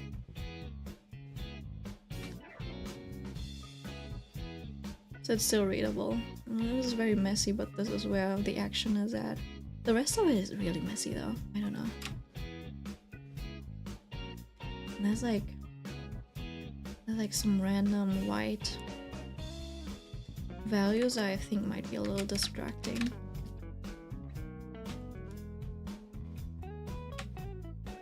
I wonder if I should tone these colors down.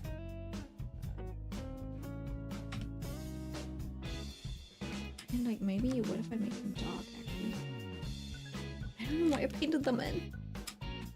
Now they're kind of like in the way. And people are like, if you were looking at it, it's like, what the fuck is that? So I don't know what I painted in. It's at some point it was just there. I'm like, what? I probably accidentally merged a layer that I shouldn't have merged in. Because do you see this? Now there's like a line art and stuff for this. I'm like, huh? When did this happen? I'll probably have to fix this at some point. Not that I want to, but...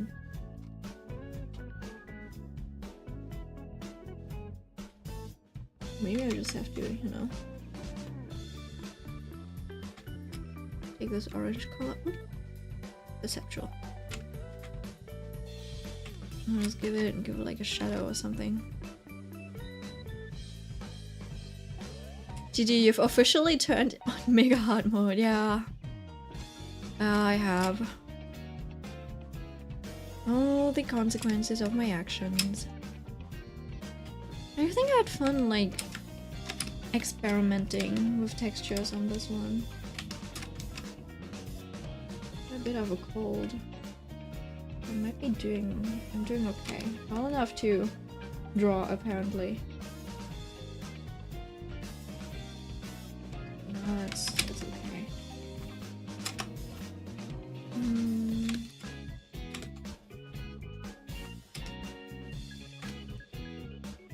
I think I am, anything that I would want to add? I feel like this spot might be a little empty. Oh, also, yeah, I'm mirroring it. So I can take a proper look. And this spot is indeed a little empty. The thing is, so my options are, I take off the sparkle, maybe? No, where's the sparkle? So option number 1, I redraw the magic effect. Right? I'll just like reshape the thing. So it's like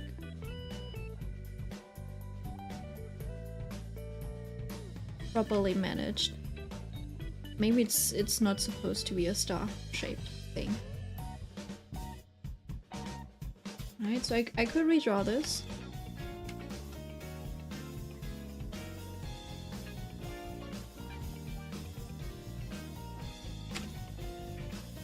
I don't know if maybe it should, maybe it should be more of a like cloud shape. Right. Looks like poo-poo.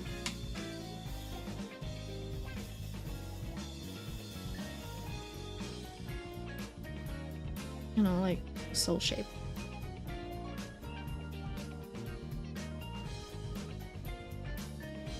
Could be something like that.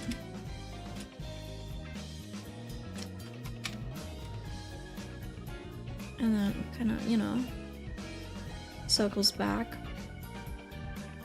like this, and it kind of forms this oval. I don't like that idea though. I like the spiky shapes.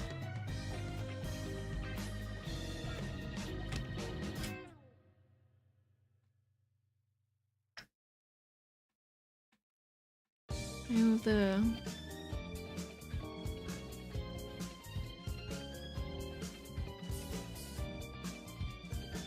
go.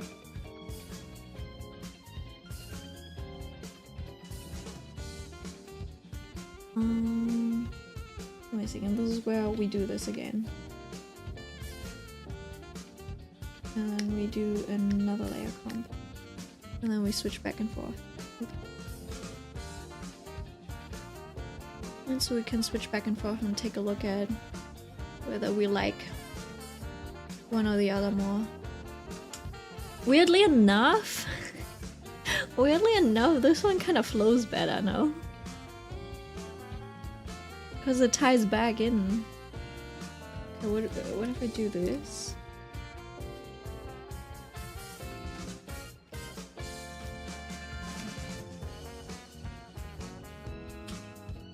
I have this. Maybe I can, you know, skew this a little. Stretch it. Bop it. Beat it. Bonk it. Hold on, let me take a look. What is that? I need that commercial.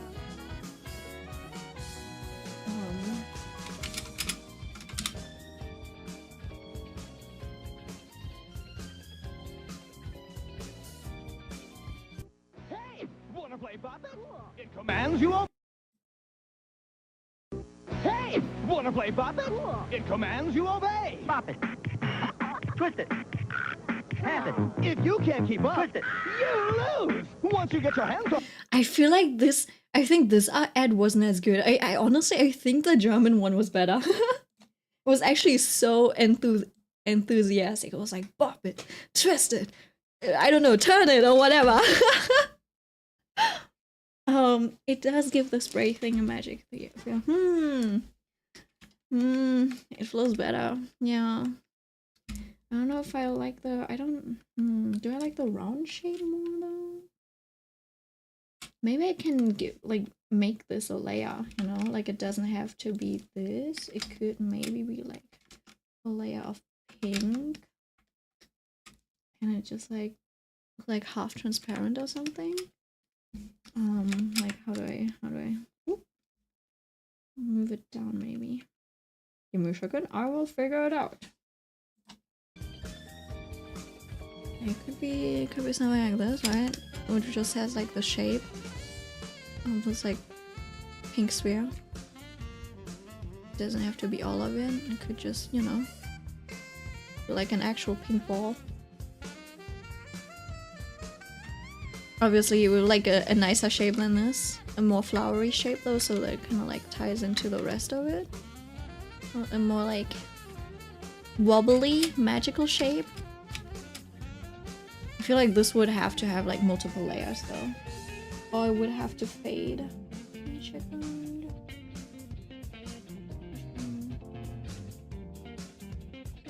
Like, you know, like it would have to fade inwards like this. So it has this like half transparent feel to it, you know? So I have to do something like that. And if I don't like the shape, like the way it, like where it is shaped, can just like move it. Something like that. You are Clip Studio's strongest soldier. I would give up. I also don't know where I would go with this. I honestly just want to finish this. Well, yeah, I don't I feel like this is turning out too well to just like leave it at this. Does that make sense? Like it needs a proper finale. Like if I like this, I could probably just like keep it like this, you know? Because it does have like nice texture. If I want, I could probably, and if I want, I can add like another layer to it, you know? Like around here.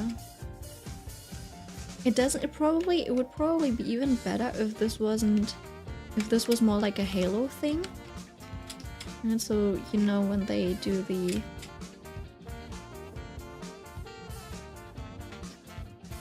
it needs that final push to get the cloud treatment if you post. The thing is, I don't think my art is like original enough to get that like cloud. If that makes sense. It's not distinctive enough. It's like one of my weaknesses too. I'm working on it, but there's like not a particular thing that I'm obsessed with. You know, that I'm like really pushing. I feel like I've always been like a very balanced person. Which also means in the I don't know, being balanced oftentimes isn't very rewarding. It feels like, oh, I might have just been in the wrong industry. Because, you know, art is about pushing limits. Is it not? You know, like pushing limits, being innovative and stuff. You know what? I like this.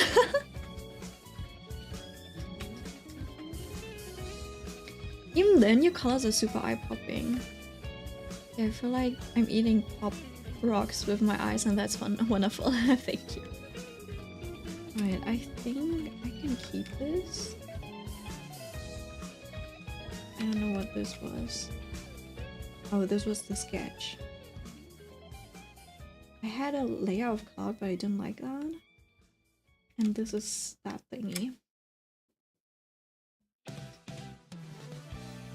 Let's do another check. Just like twist it around. It might be better, yeah. Thing is, now this kind of feels flat. I think it's okay if it's flat. If I am really bored, maybe I can, you know, like twist this around, shape this so it's more like a petal.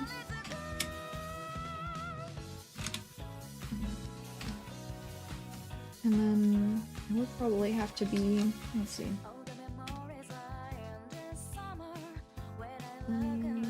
More cool toned.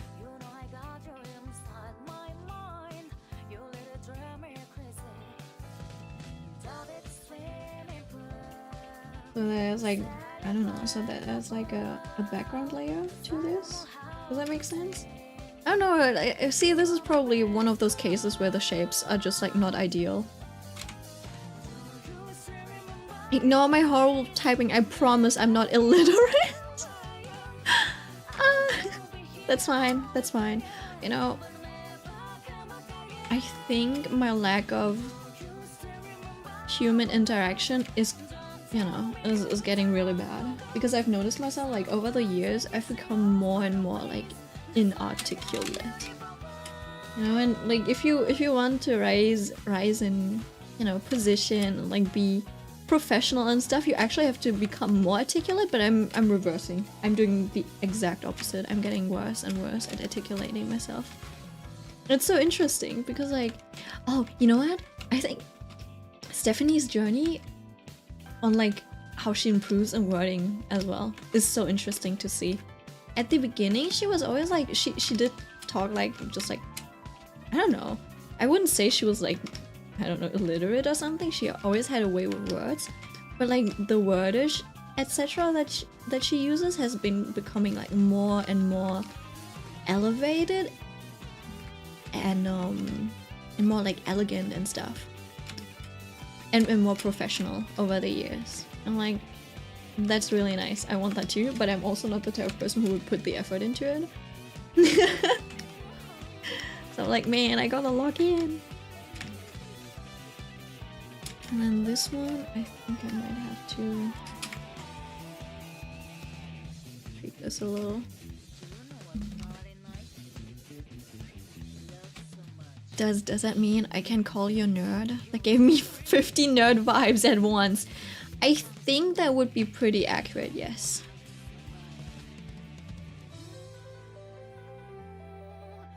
Yeah, that would be pretty accurate.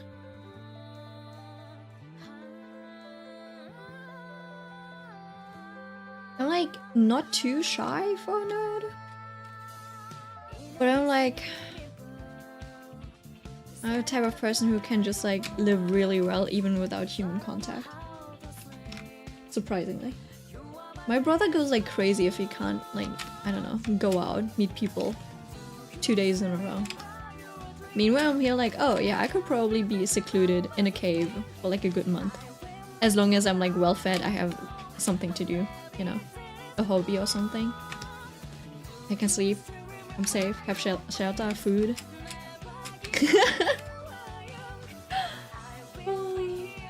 Yeah, I'm not the type of person to get bored on my own. I think that's also like a reason why my parents did not have any trouble with me. Like, they're like, my child is too independent. I don't know if that's a good thing, a bad thing. It's probably more of a bad thing than a good thing. Since, you know, you do need social skills in the world. Actually, in the world, it feels like, you know how parents are always like, yeah, you gotta, you know, study to get a good job, etc. It's like, even if you didn't have the best grades, if you have connections and social skills, it can get you really far in life. Doesn't mean that you should neglect it, like you still need to build some sort of skill. And even if that's like something more abstract, right? But yeah, and then like oftentimes, and I think this is like a struggle for some of my like former colleagues as well, is like they didn't really do the networking and stuff, and I also do not, right? And they're like, man, it's kind of like, it kind of sucks because you can't just, you know, like apply for a job and then be like, yeah, I can get it probably. It's oftentimes like you only get jobs through connections and stuff. So yeah, being social is actually like, very useful. Let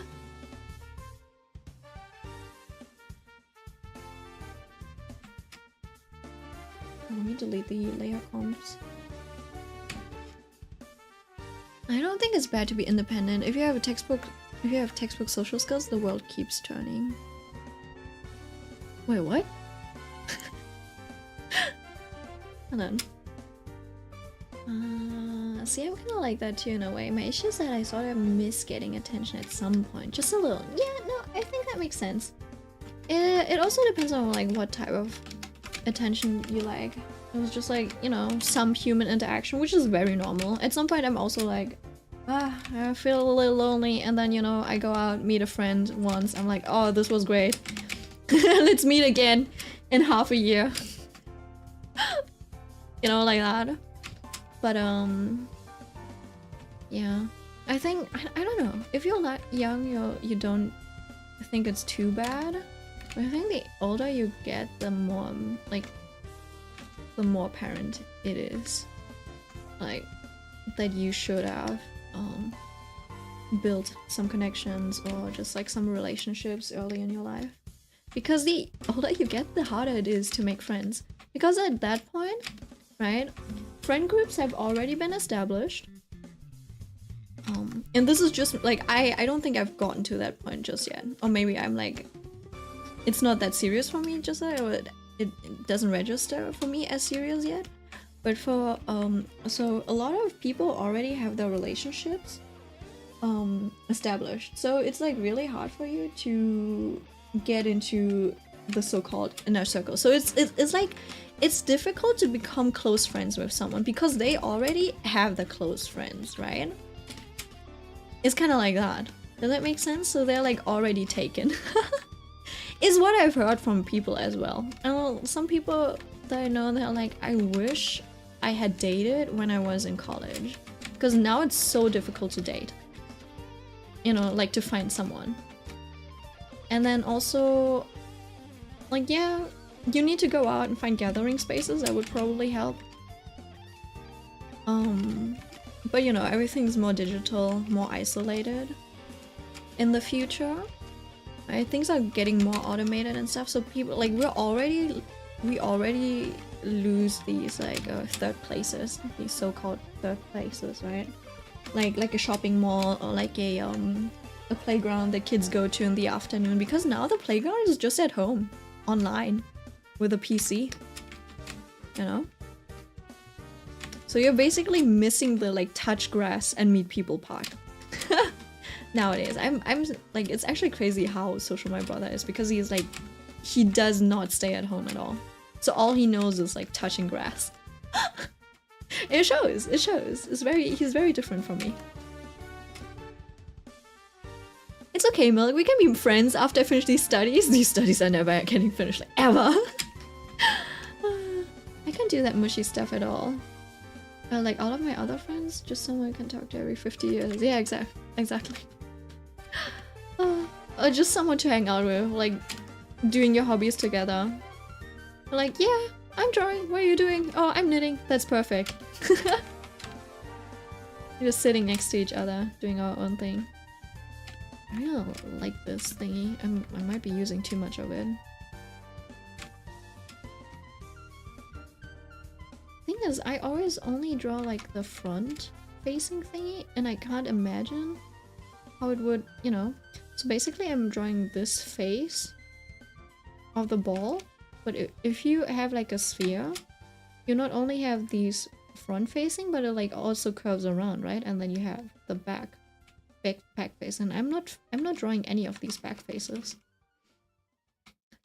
That sounds like an isekai that go triple platinum.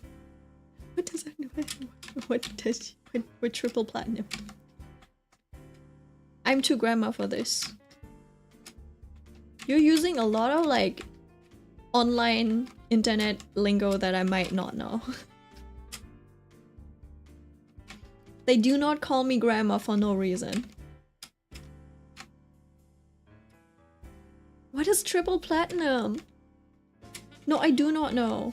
I only recently also found out about the like, what is 9 plus 10, right? Because like one boomer or something got like outed on that show Jubilee or something because they were like, it's 19. Apparently 9, there's like a meme that 9 plus 10 is 21, and I didn't know before that. Oh no. Nerd, oh my god. I'm not a nerd, I'm just like starting to grow out of the like chronically online phase, right? Like if you're a teen, you can literally be chronically online, not worry about everything because everything else has been laid out, right? You have eight hours of school and then nothing, right? As an adult, you have like 8 hours of work. Right, I don't. I work on a little bit less, but like if it's really bad, you have commuting time.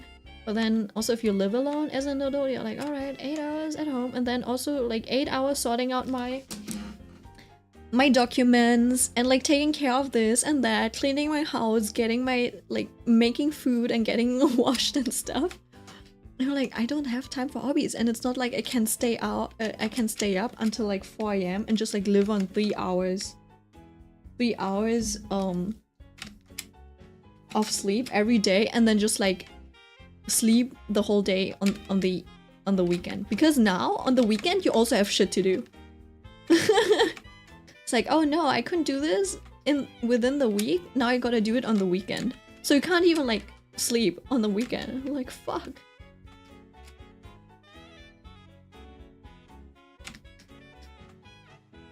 When something is going platinum, it means that it's getting popular. The number in front of it is just for exaggeration.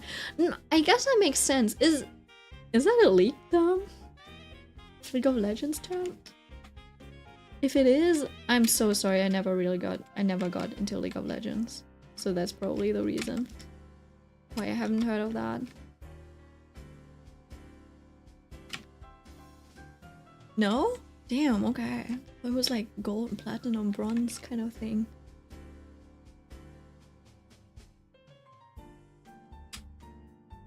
No, she said. She, it, I don't know what you identify as.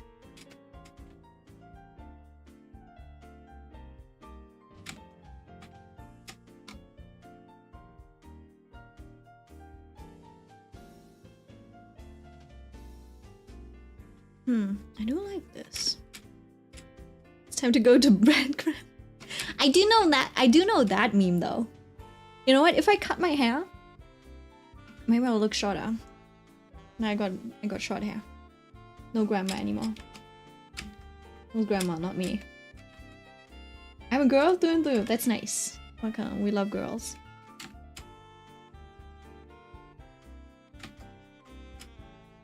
Anyway, I feel like I want to add more of these. You know what? I'm just gonna make quantity a quality. If I don't know what to do, I'll just overload your senses. Elegance who? Efficiency who? Never been my strong suit. I've always been quantity over quality, unfortunately. Quality never worked for me. Only quantity.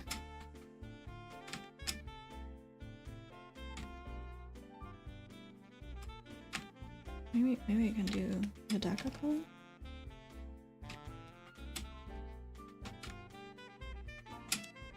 I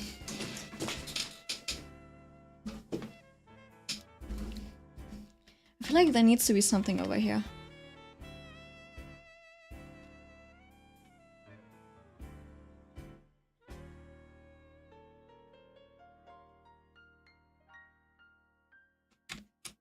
Maybe... No.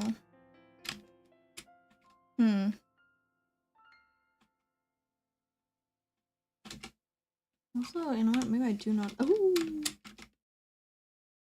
maybe I don't like this.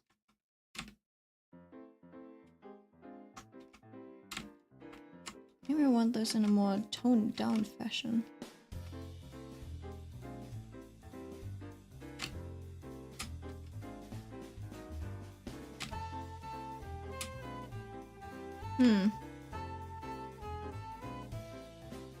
I do like these shapes, you know, these squiggly shapes. I just don't know where to put them. They should kind of be supportive. You can also see how they're like distracting.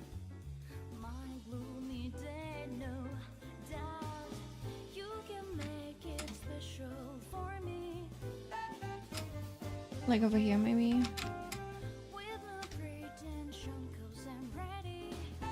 No, I feel like this area already has so much going on.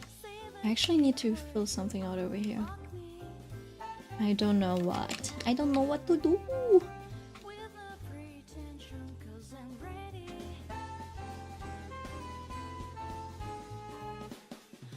Let me think. Maybe I can. I wonder if I can do something like in the background.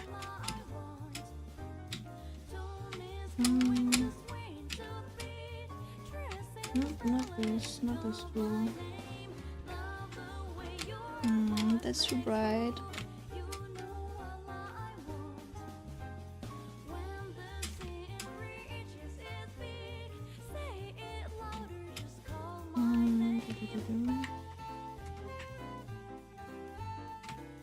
I think I would probably have to do.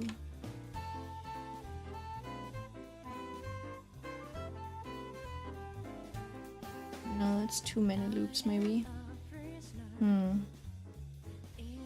don't want to follow her hair too much, so it kind of needs to break through this line. I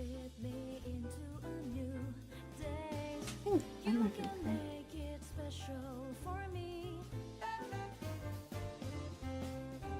okay. Maybe not this way though. But then it's also like, where's it disappearing to?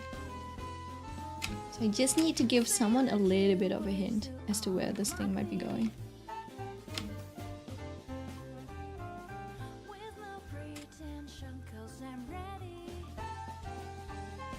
And then I can just, you know, fill it with this thingy. And then we can also just have it very simplified.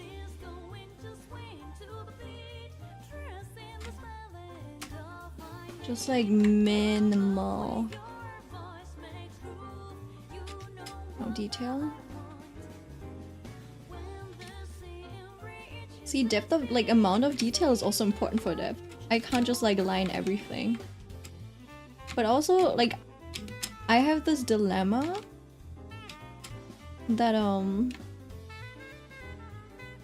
do I say this? Like, nothing else has this level of detail, right? Where it's just a flat color.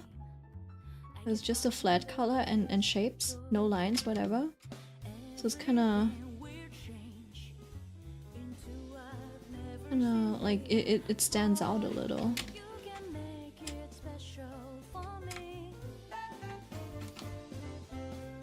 I wonder if it'll help if I add, you know, go in with the rate, the line for texture, for this, you know,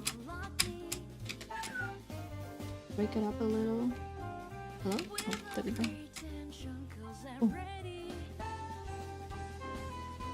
I don't like this one. I like this rate.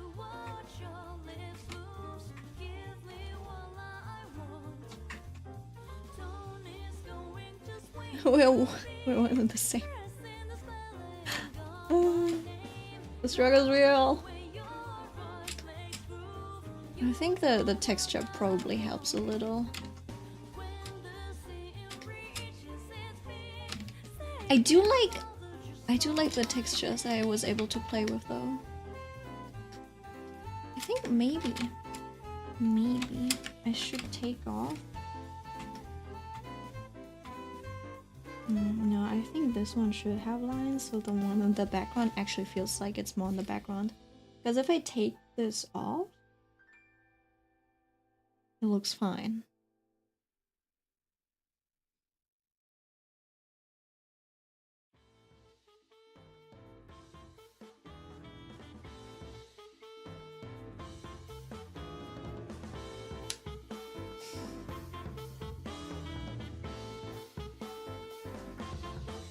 Do I need the lines or did I... It might be better if I don't have the lines. What? In that case? It's better if I don't have the lines. I'll just like color them the same color as the shading.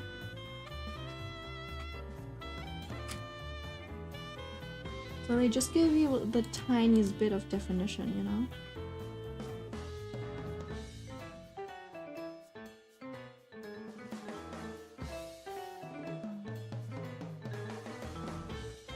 It still feels a little empty, but I feel like that's probably...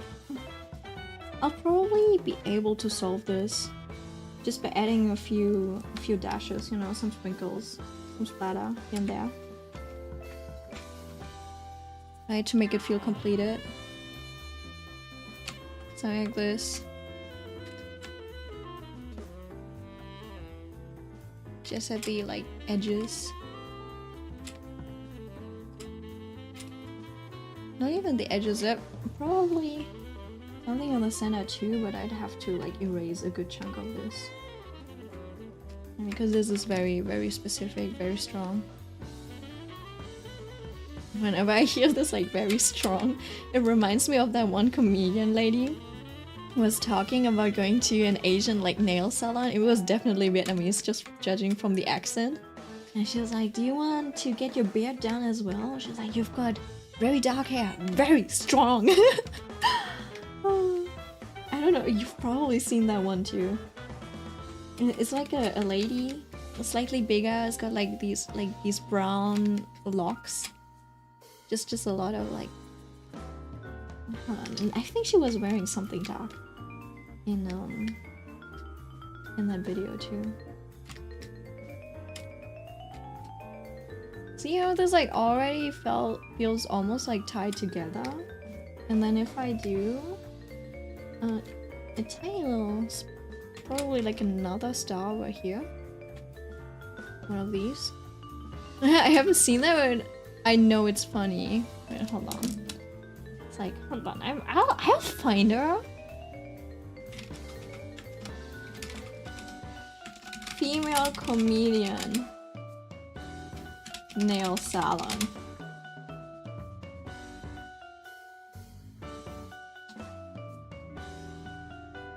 Damn, that's a lot of female comedians.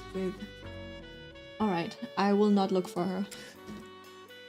I will not look for her. This is... I will not die on this hill. Yeah, I feel like there's something that I might want to put here. I'm just not sure what it should be yet. Because I don't think I can do another star.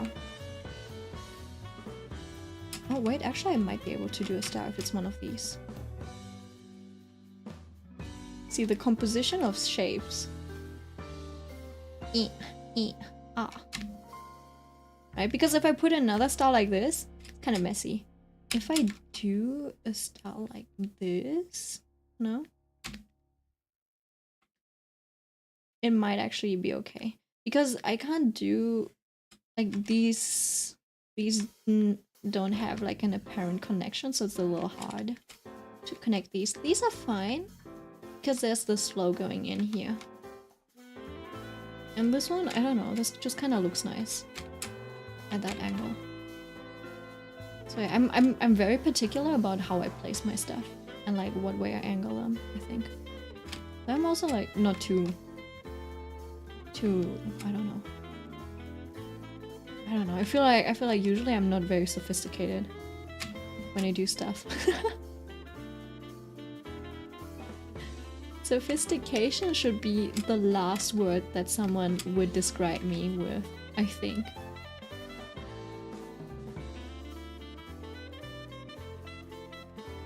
Trust me, you are. I wonder if that's just like... See, this might be the Sakura delusion, you know? That I've been like talking about, like I've been thinking about in the novel that I was reading, right? I was like, is this... You know, are these kids just... You know, are you saying I'm good because, you know, you're like younger and you haven't seen it yet?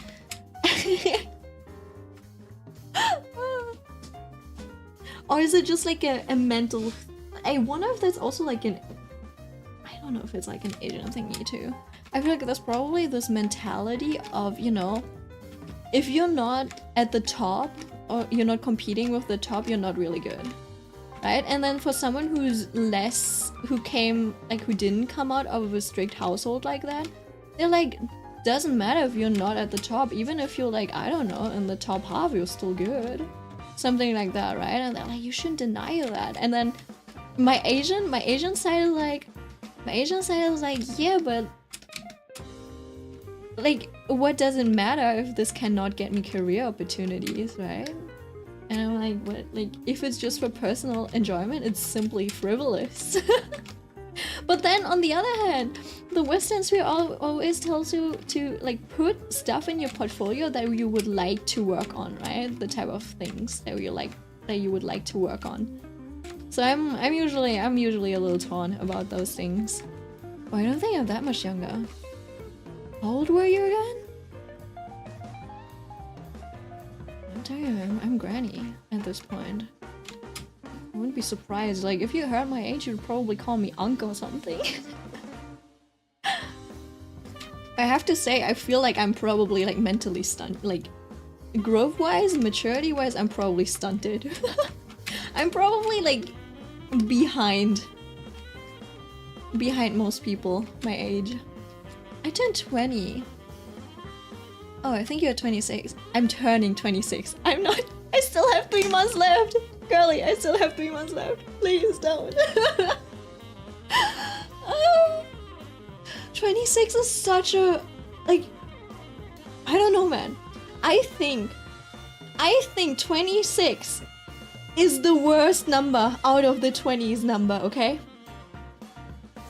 25, you're like, alright, this is just like right in between, right? And then you have 24, you're like, yeah, that's nice. I still haven't like reached my mid-20s yet. Anything from like 21 to 23 is probably like the prime of your life.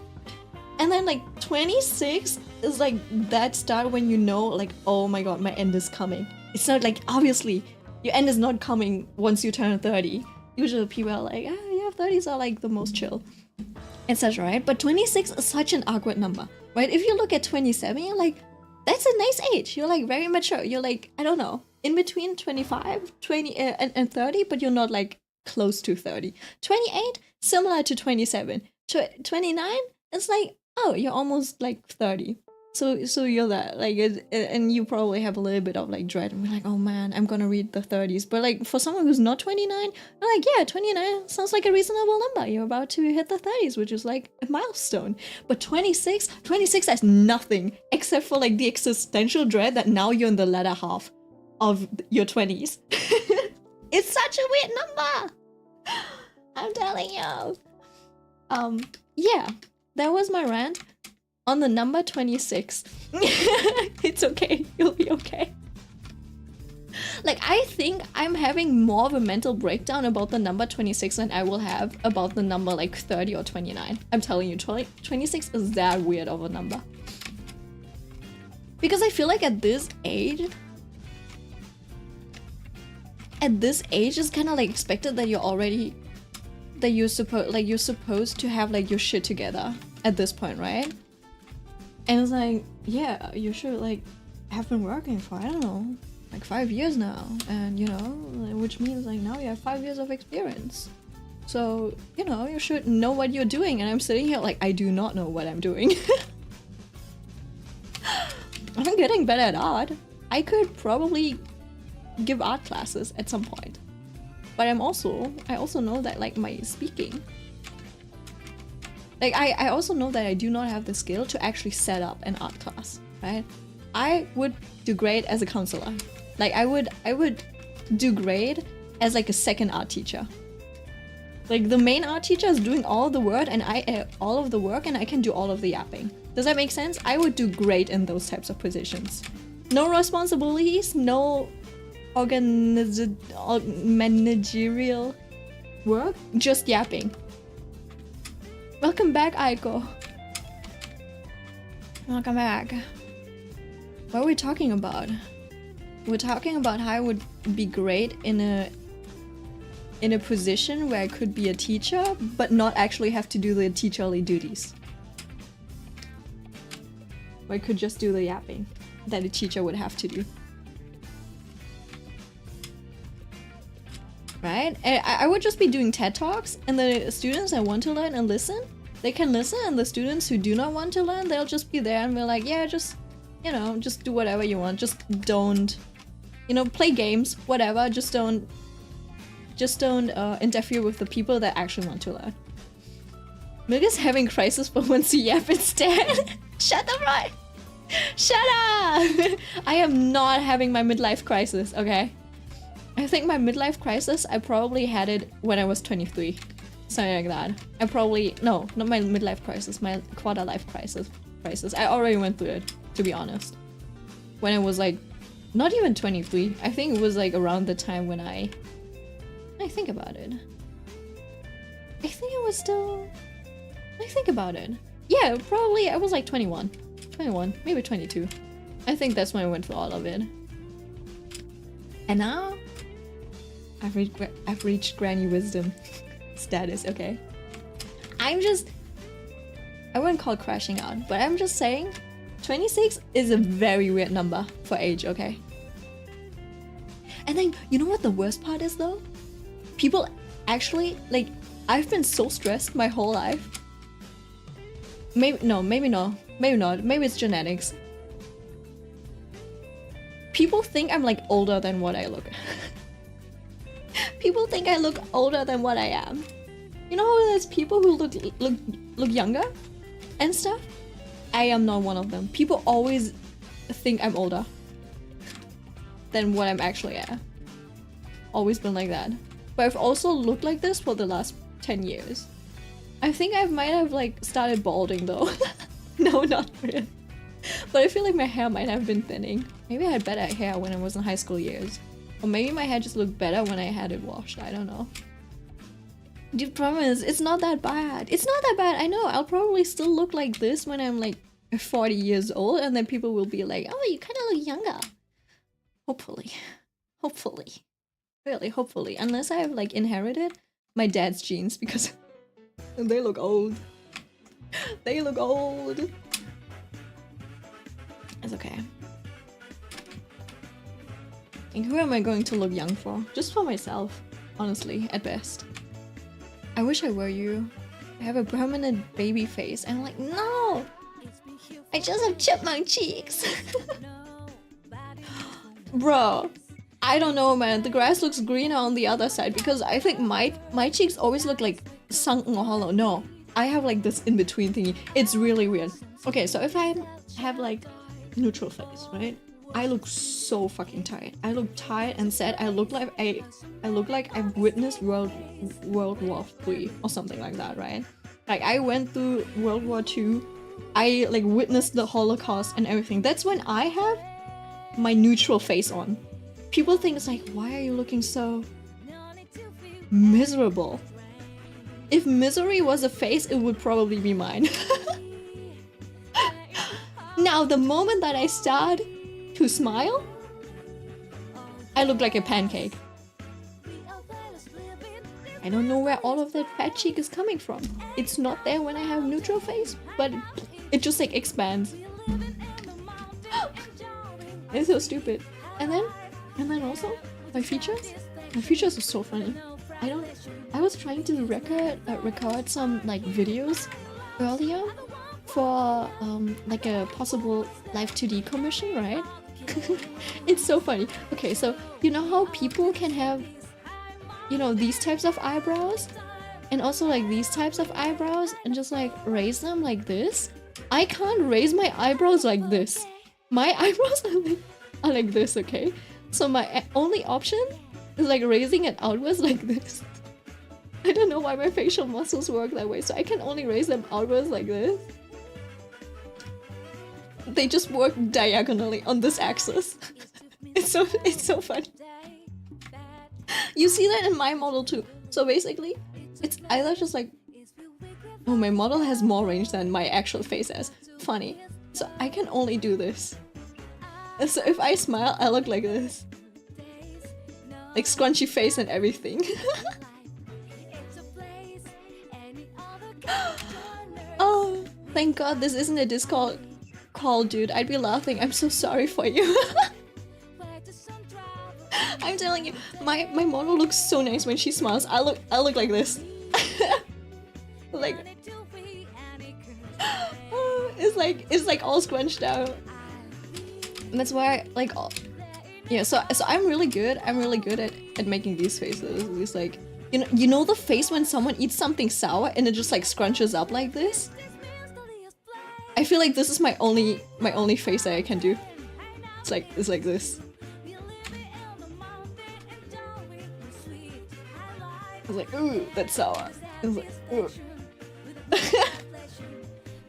So I think I have great funny faces. Alright. Oh, the plum face? Yes! So usually when I'm like neutral faced, it's like I think my mouth corners are also like downward. So I actually just like look sad. You know? and because my eyes are black, right? Depending on the angle, I have dead fish eyes. I have dead fish eyes, okay? I can make my eyes really sparkly, but I gotta, like, you know, like make them big and stuff, and they like turn sparkly and puppy eye. But if I look normal like this, it's just dead fish eyes, right? So, and then depending on like if I have a good day or bad day, my cheeks might actually look like sunken, okay? So I actually look like misery. You know those those faces where it's like you're hungry and you look like this. That's me, okay? And then the moment that I smile, it's like all of the flesh in my face suddenly like expands outwards. Because my mouth just like pushes everything outwards and inwards at the same time. So it's like, so like one hand it's everything scrunching up, but also expanding at the same time. So suddenly I have a moon face. I'm telling you, my face is so weird. That's why I'm telling you, there's not a bone of sophistication in me. The ladylike smiles, you know, the ones where they look like a breeze and they're like, you know, like this, doesn't exist for me.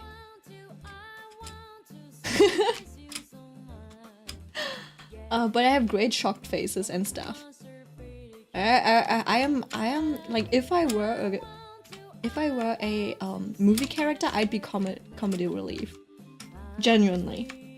Also, like my brother also said this like to me. He's like, you really don't like move gracefully or anything like that, do you? I'm like, no, I don't. I wish I did. You know those people who just like move confidently, or some people who just like move gracefully by nature? My nature is clumsiness. That's my default. It is so weird. Like I look so uncoordinated. It's like uncoordination has been like programmed into my like body language. And I'm like, damn, I don't even know what that's. You know what? I think it's because I'm not doing like piano and stuff anymore, and also because like back in the day I was in like choir and stuff. When I was doing choir, etc., I still had like really. When I was a child, I actually had really like girly and like almost grandma like posture. I was really elegant back then, but it like when I hit puberty, it all went away. I don't know why, but I lost all semblance of elegance that I had up until that point. If anyone had a like puberty downgrade, that was me. I had a puberty downgrade. I move with wacky confidence. I move like a bar, but I think it's cool because I have muscles. So I feel like a show off. It's great. Yeah, you know how there's like tomboys and stuff, and they like look like a tomboy and they're like actually cool about it? I don't do that. Yeah, that's not me. There's like, you know, there's girls who just like really exude like feminine aura. There's like girls that exude more like masculine, more tomboyish vibes and stuff. I'm none of that. Neither feminine nor masculine, just awkward. Honestly, if there's like one word that I can use to describe my entire existence, is probably awkward. I'm like the definition of awkward. I'm like, how did this happen? It's because I don't touch enough grass, that's for sure. It's probably that. It's probably because I have no one watching me. So yeah, if I want to improve this, I gotta work on it. But right now, I still have like other worries. So maybe in the future, maybe once I'm like 60 or something, I'll be so at peace with myself I'm just naturally... I'm just like naturally awkward. Not awkward. Not awkward! Naturally awkward is weird. It's okay, once you turn 26, you'll understand everything. Trust. Stop. Stop. I'll be at Dokumi right before my birthday. Dokumi is right before my birthday. So yeah. Dokumi will be my last trip before I hit the latter half of my 20s. That's so funny if I think about it. You know what? This might actually be done. The thing is, I probably could add stuff like, you know, like blur to this to make it feel like there's more depth. Should we try something? Should we try seeing if we like some... I can try taking a look. Maybe we can have a little bit of chromatic aberration. Literally, chromatic aberration is what I bought this license for. Clip Studio 3. I bought it for the chromatic aberration. I think the noise filter as well. Sounds a little silly, but this was a huge feature for me. Filter. Hello? Effect chromatic aberration. This is like actually calculated chromatic aberration, if that makes sense.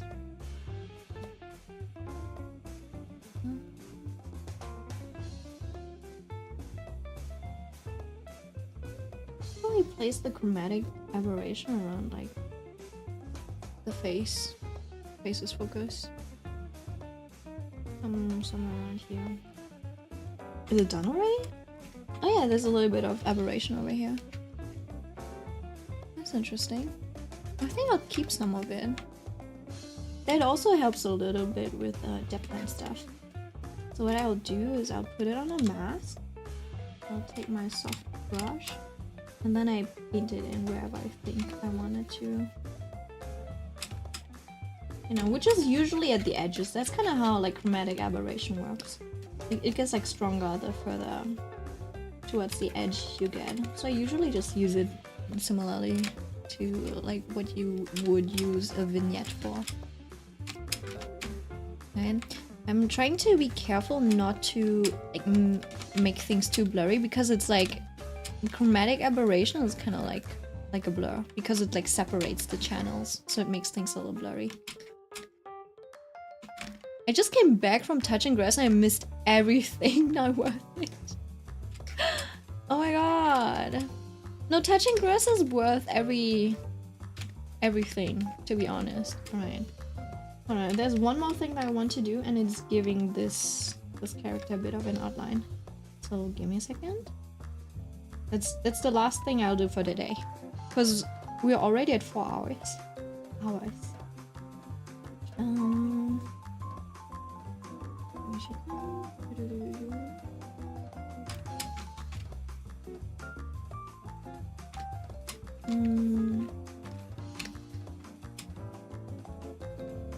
I wonder if... I usually like to use like a green, but maybe I just have to figure out if there's like a better color. This is also kind of like... This gives a similar vibe to chromatic aberration, just a little bit more handmade. Usually a more textured brush would make sense for this. 25? Yeah, I think this is good enough. It roughens up the edge a little bit. Actually, I have to think about what color I should use for this. Usually it should be something complementary that kind of blends into the environment. It's also like strong enough. Let me see.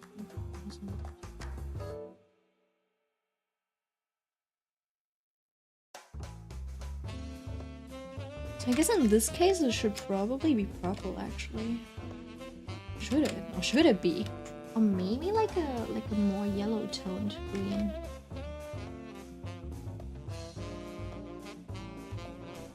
I don't really use yellow anywhere. Or maybe more bluish tone? I did that for like the link click drawing. I'm trying to figure out what creates a similar vibe to it. Right? Because, hold on, let me show you.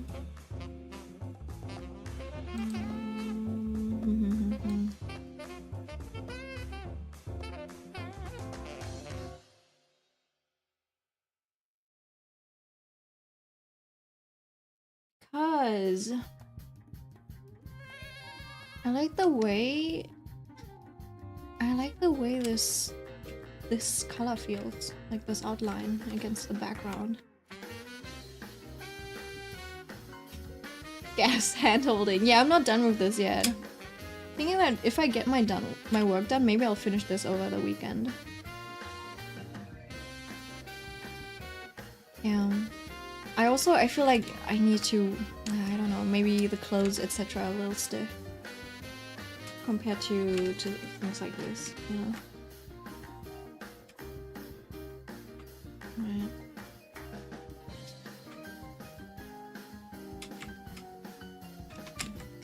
But yeah, this one's a little difficult. I don't know. I feel like it needs to be. Let's see. Let's do a color check on this one too. Value check. Same value as the background, just like slightly brighter, right? And then also color contrast. It's like going from a blue to a more greenish color. It's not even a primary color, so maybe we can just apply the same principles over here. It's like background is blue, this is green,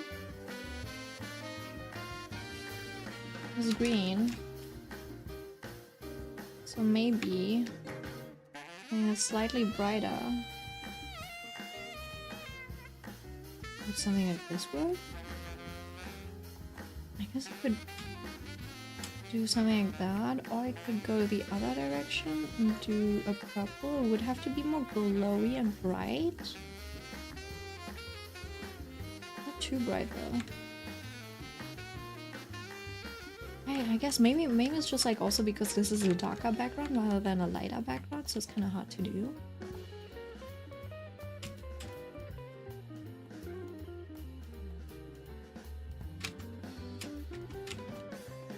So I probably have to be careful about where I want to place these things.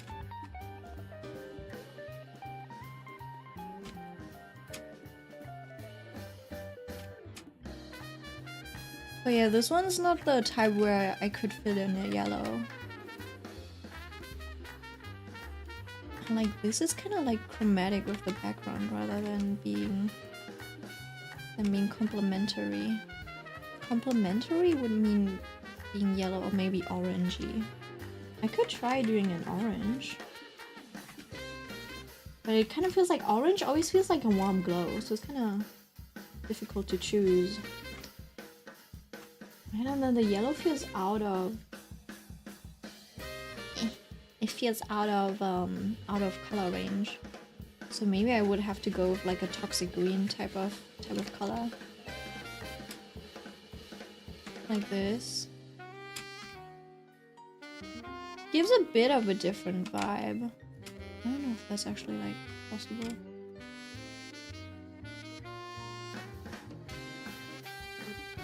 Yeah, usually it would have to be something like this. I usually double check this against the grayscale colors. Yeah, I think in that case I actually like the purple more. I guess I'll just stick to the purple. Over here it's okay if it's just like that green. Maybe orange or warm green. Yeah, I did try that. The warm green feels like, usually it's like too yellow. And this one doesn't really have that much yellow in it. It's more orange based and the yellow is just like the tiniest bit. It's difficult to incorporate that. I love the texture in the earring, thank you. I actually added a lot of texture to this. There's like some rakes, there's screen tones. There's these types of like pencil stitches. You can see a lot of screen tones over here. There's some splatter, even on the background. I think that's like, it's probably not a single spot that hasn't been like, that has been left untouched by texture. Like the face, I guess. I didn't touch the face when it came to texture. Oh, let me add one more. You see? This needs a little bit of this. Just that.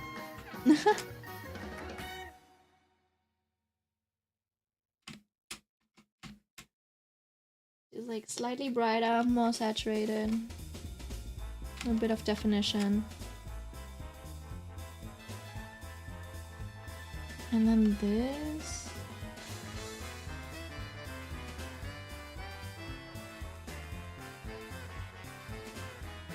Kind of feels like I'm using different mediums, like a little bit of pencil here, a little bit of marker over there, which I like. I should do that a bit more often. I think for this one it would be fun if I actually used the green.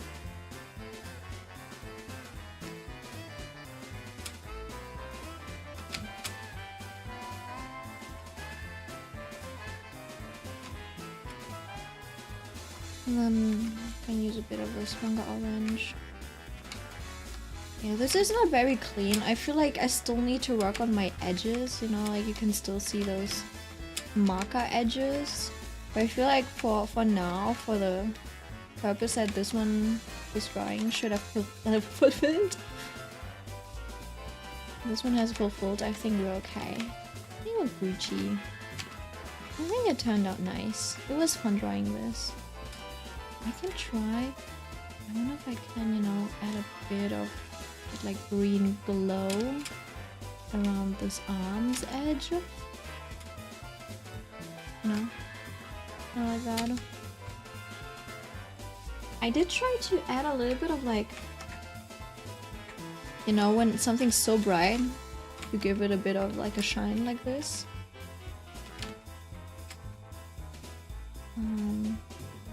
Overlay. You know, like that. I don't think that's like a good idea for this one. Just because like you would have to make it textured. Fuck, there was like one thing that I wanted to do, but I forgot.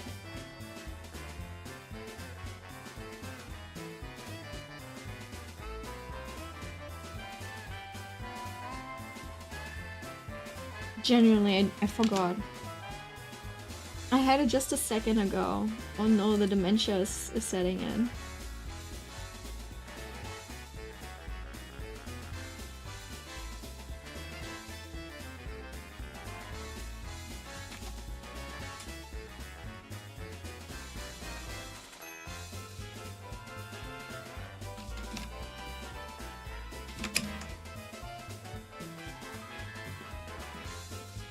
I genuinely still don't know. What did I want to do?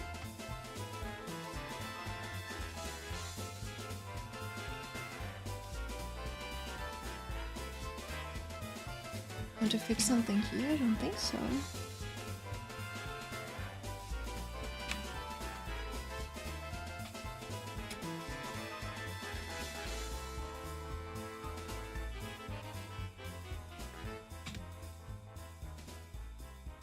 I feel like it was something around this area.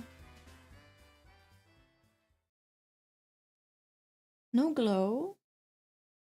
You know what? I think one of the mistakes that I did was maybe like not giving this more darkness. Do you see this? The arm looks a little flat without that there. Should I add it now? Might as well. Damn, why am I still drawing this? Still working on this. Can you believe that? Oh, the life of an artist.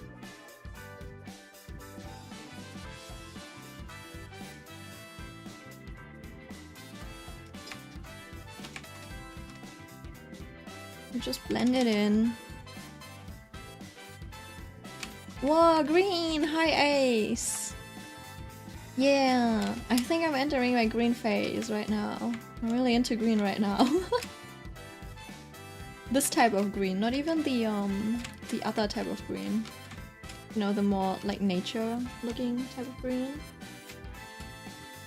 I was about to just like wrap things up and then I was like, yeah, let's add this. Let's add some more color to this. More shading.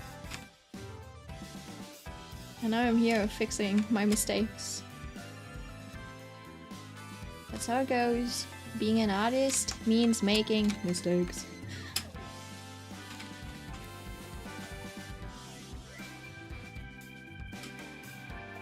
Okay, I think that added a lot of depth to her arm. Just, you know, like cleaned up the shape. Right? Just from the way.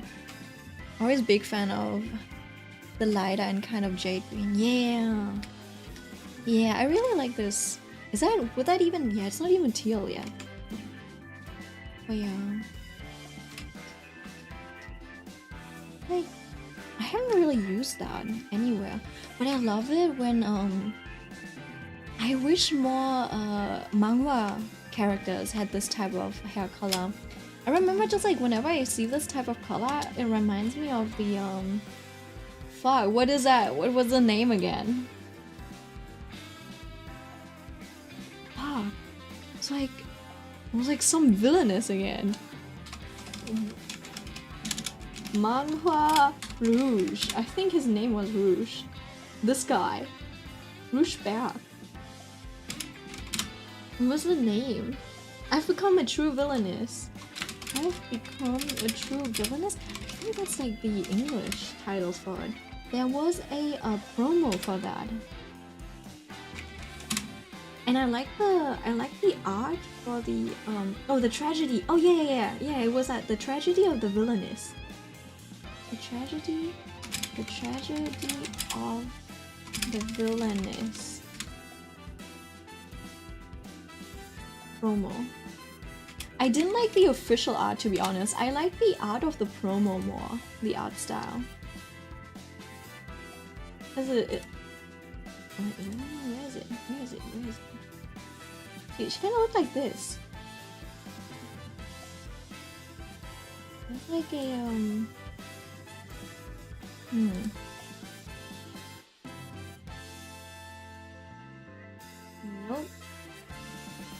Nope. Maybe it's it's probably a manga dex. Give me a second! I will find her.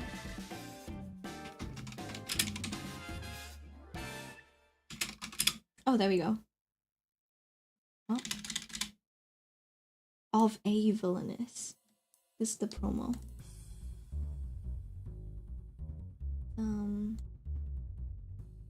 I really like the art. Do you see this? It kind of reminds me of this color. It's a little bit more emerald, right? It's less jade colored, but it's just like such a beautiful hair color. Then she woke up again, obviously she was evil, and now she's not evil. I also really like the jewel-like quality of the way they shaded the eye. Makes sense. I don't think you could easily do this as like a full-fledged weekly comic. The promo ad is, yeah, it is banger. I wish, like, if this actually was like the art style, I would have been so happy. I do not like this guy, but he looks so nice in the promo art. Like, do you see this? I really like the, I don't know, this feels like the sea. I don't know. It feels like she embodies the sea, kind of, you know? Yep. And then she finds herself almost dying, and then he also looks nice. I don't know, I feel like the proportions of the faces and stuff were just like a little bit more nice. They were a little nicer in the promo. Yeah, and then she kind of looks like, oh wait, hold on. Energy of a villainess. And I feel like her promo art also communicated like her villainous facial features more. Because in her official art, she just like looks normal. I'm like, she doesn't even look evil, which is crazy. I'm like, can you at least make her face look mean or something? She doesn't even look like a mean girl at all. So yeah, I was a little sad. Oh yeah, it's okay. One of the first manga I read was Who Made Me a Princess? My standards were set pretty high. Oh yeah, they sure were. Same here. Yeah, I think this one's done. I think this one's good like that. Let's look at the values. It's readable. Can do a level correction check as well. You know, we can push the values. It'll still be readable. Even if I make it darker and stuff. It would be interesting if I hold on. Brightness if I undo it. Haha, that's so dark. Oh yeah, still readable.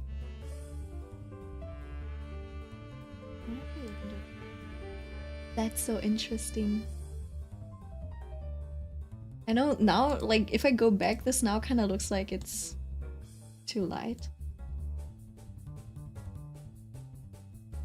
Huh. Chicken. Let me check. Do I keep it darker? I don't know.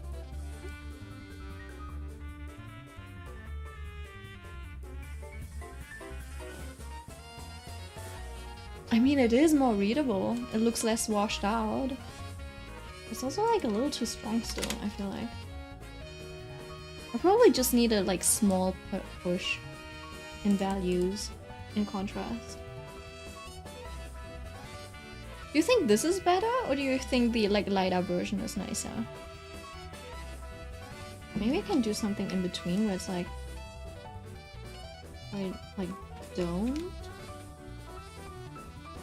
put it on this, and it just combines the darker values.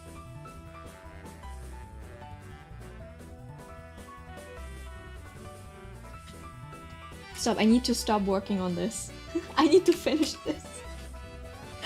I need to finish it! I think in between would be better. In between, hold on. Well, this 30%, maybe we can turn it down to like 15. It literally just needs a small push, I think. Like maybe 20. Literally go to bed. Yeah. I think there's a lot of like really good mangas, just art-wise. You know what? I will go to bed. I will continue reading the novel. Maybe I'll actually finish it tonight. Is that good? We'll see. We'll see what we'll do. He met up with Soma, the guy who called initially to tell him that Big Sister died. I'm at that part, chapter 10. Maybe we'll see. We'll see if what the Kujidai, the bestie who betrayed him, well, not betrayed him, but like who was there to prevent him from committing suicide, what he's up to. I think that's like almost all of the questions that I have, right? And then obviously, you know, like explicit reveal on the little sister, but I feel like I already know what her deal is. And then we're just gonna see how it ends, right? Is he gonna do it? I doubt he'll do the double suicide with the little sister. I think that's a little weird. But yeah, we'll see.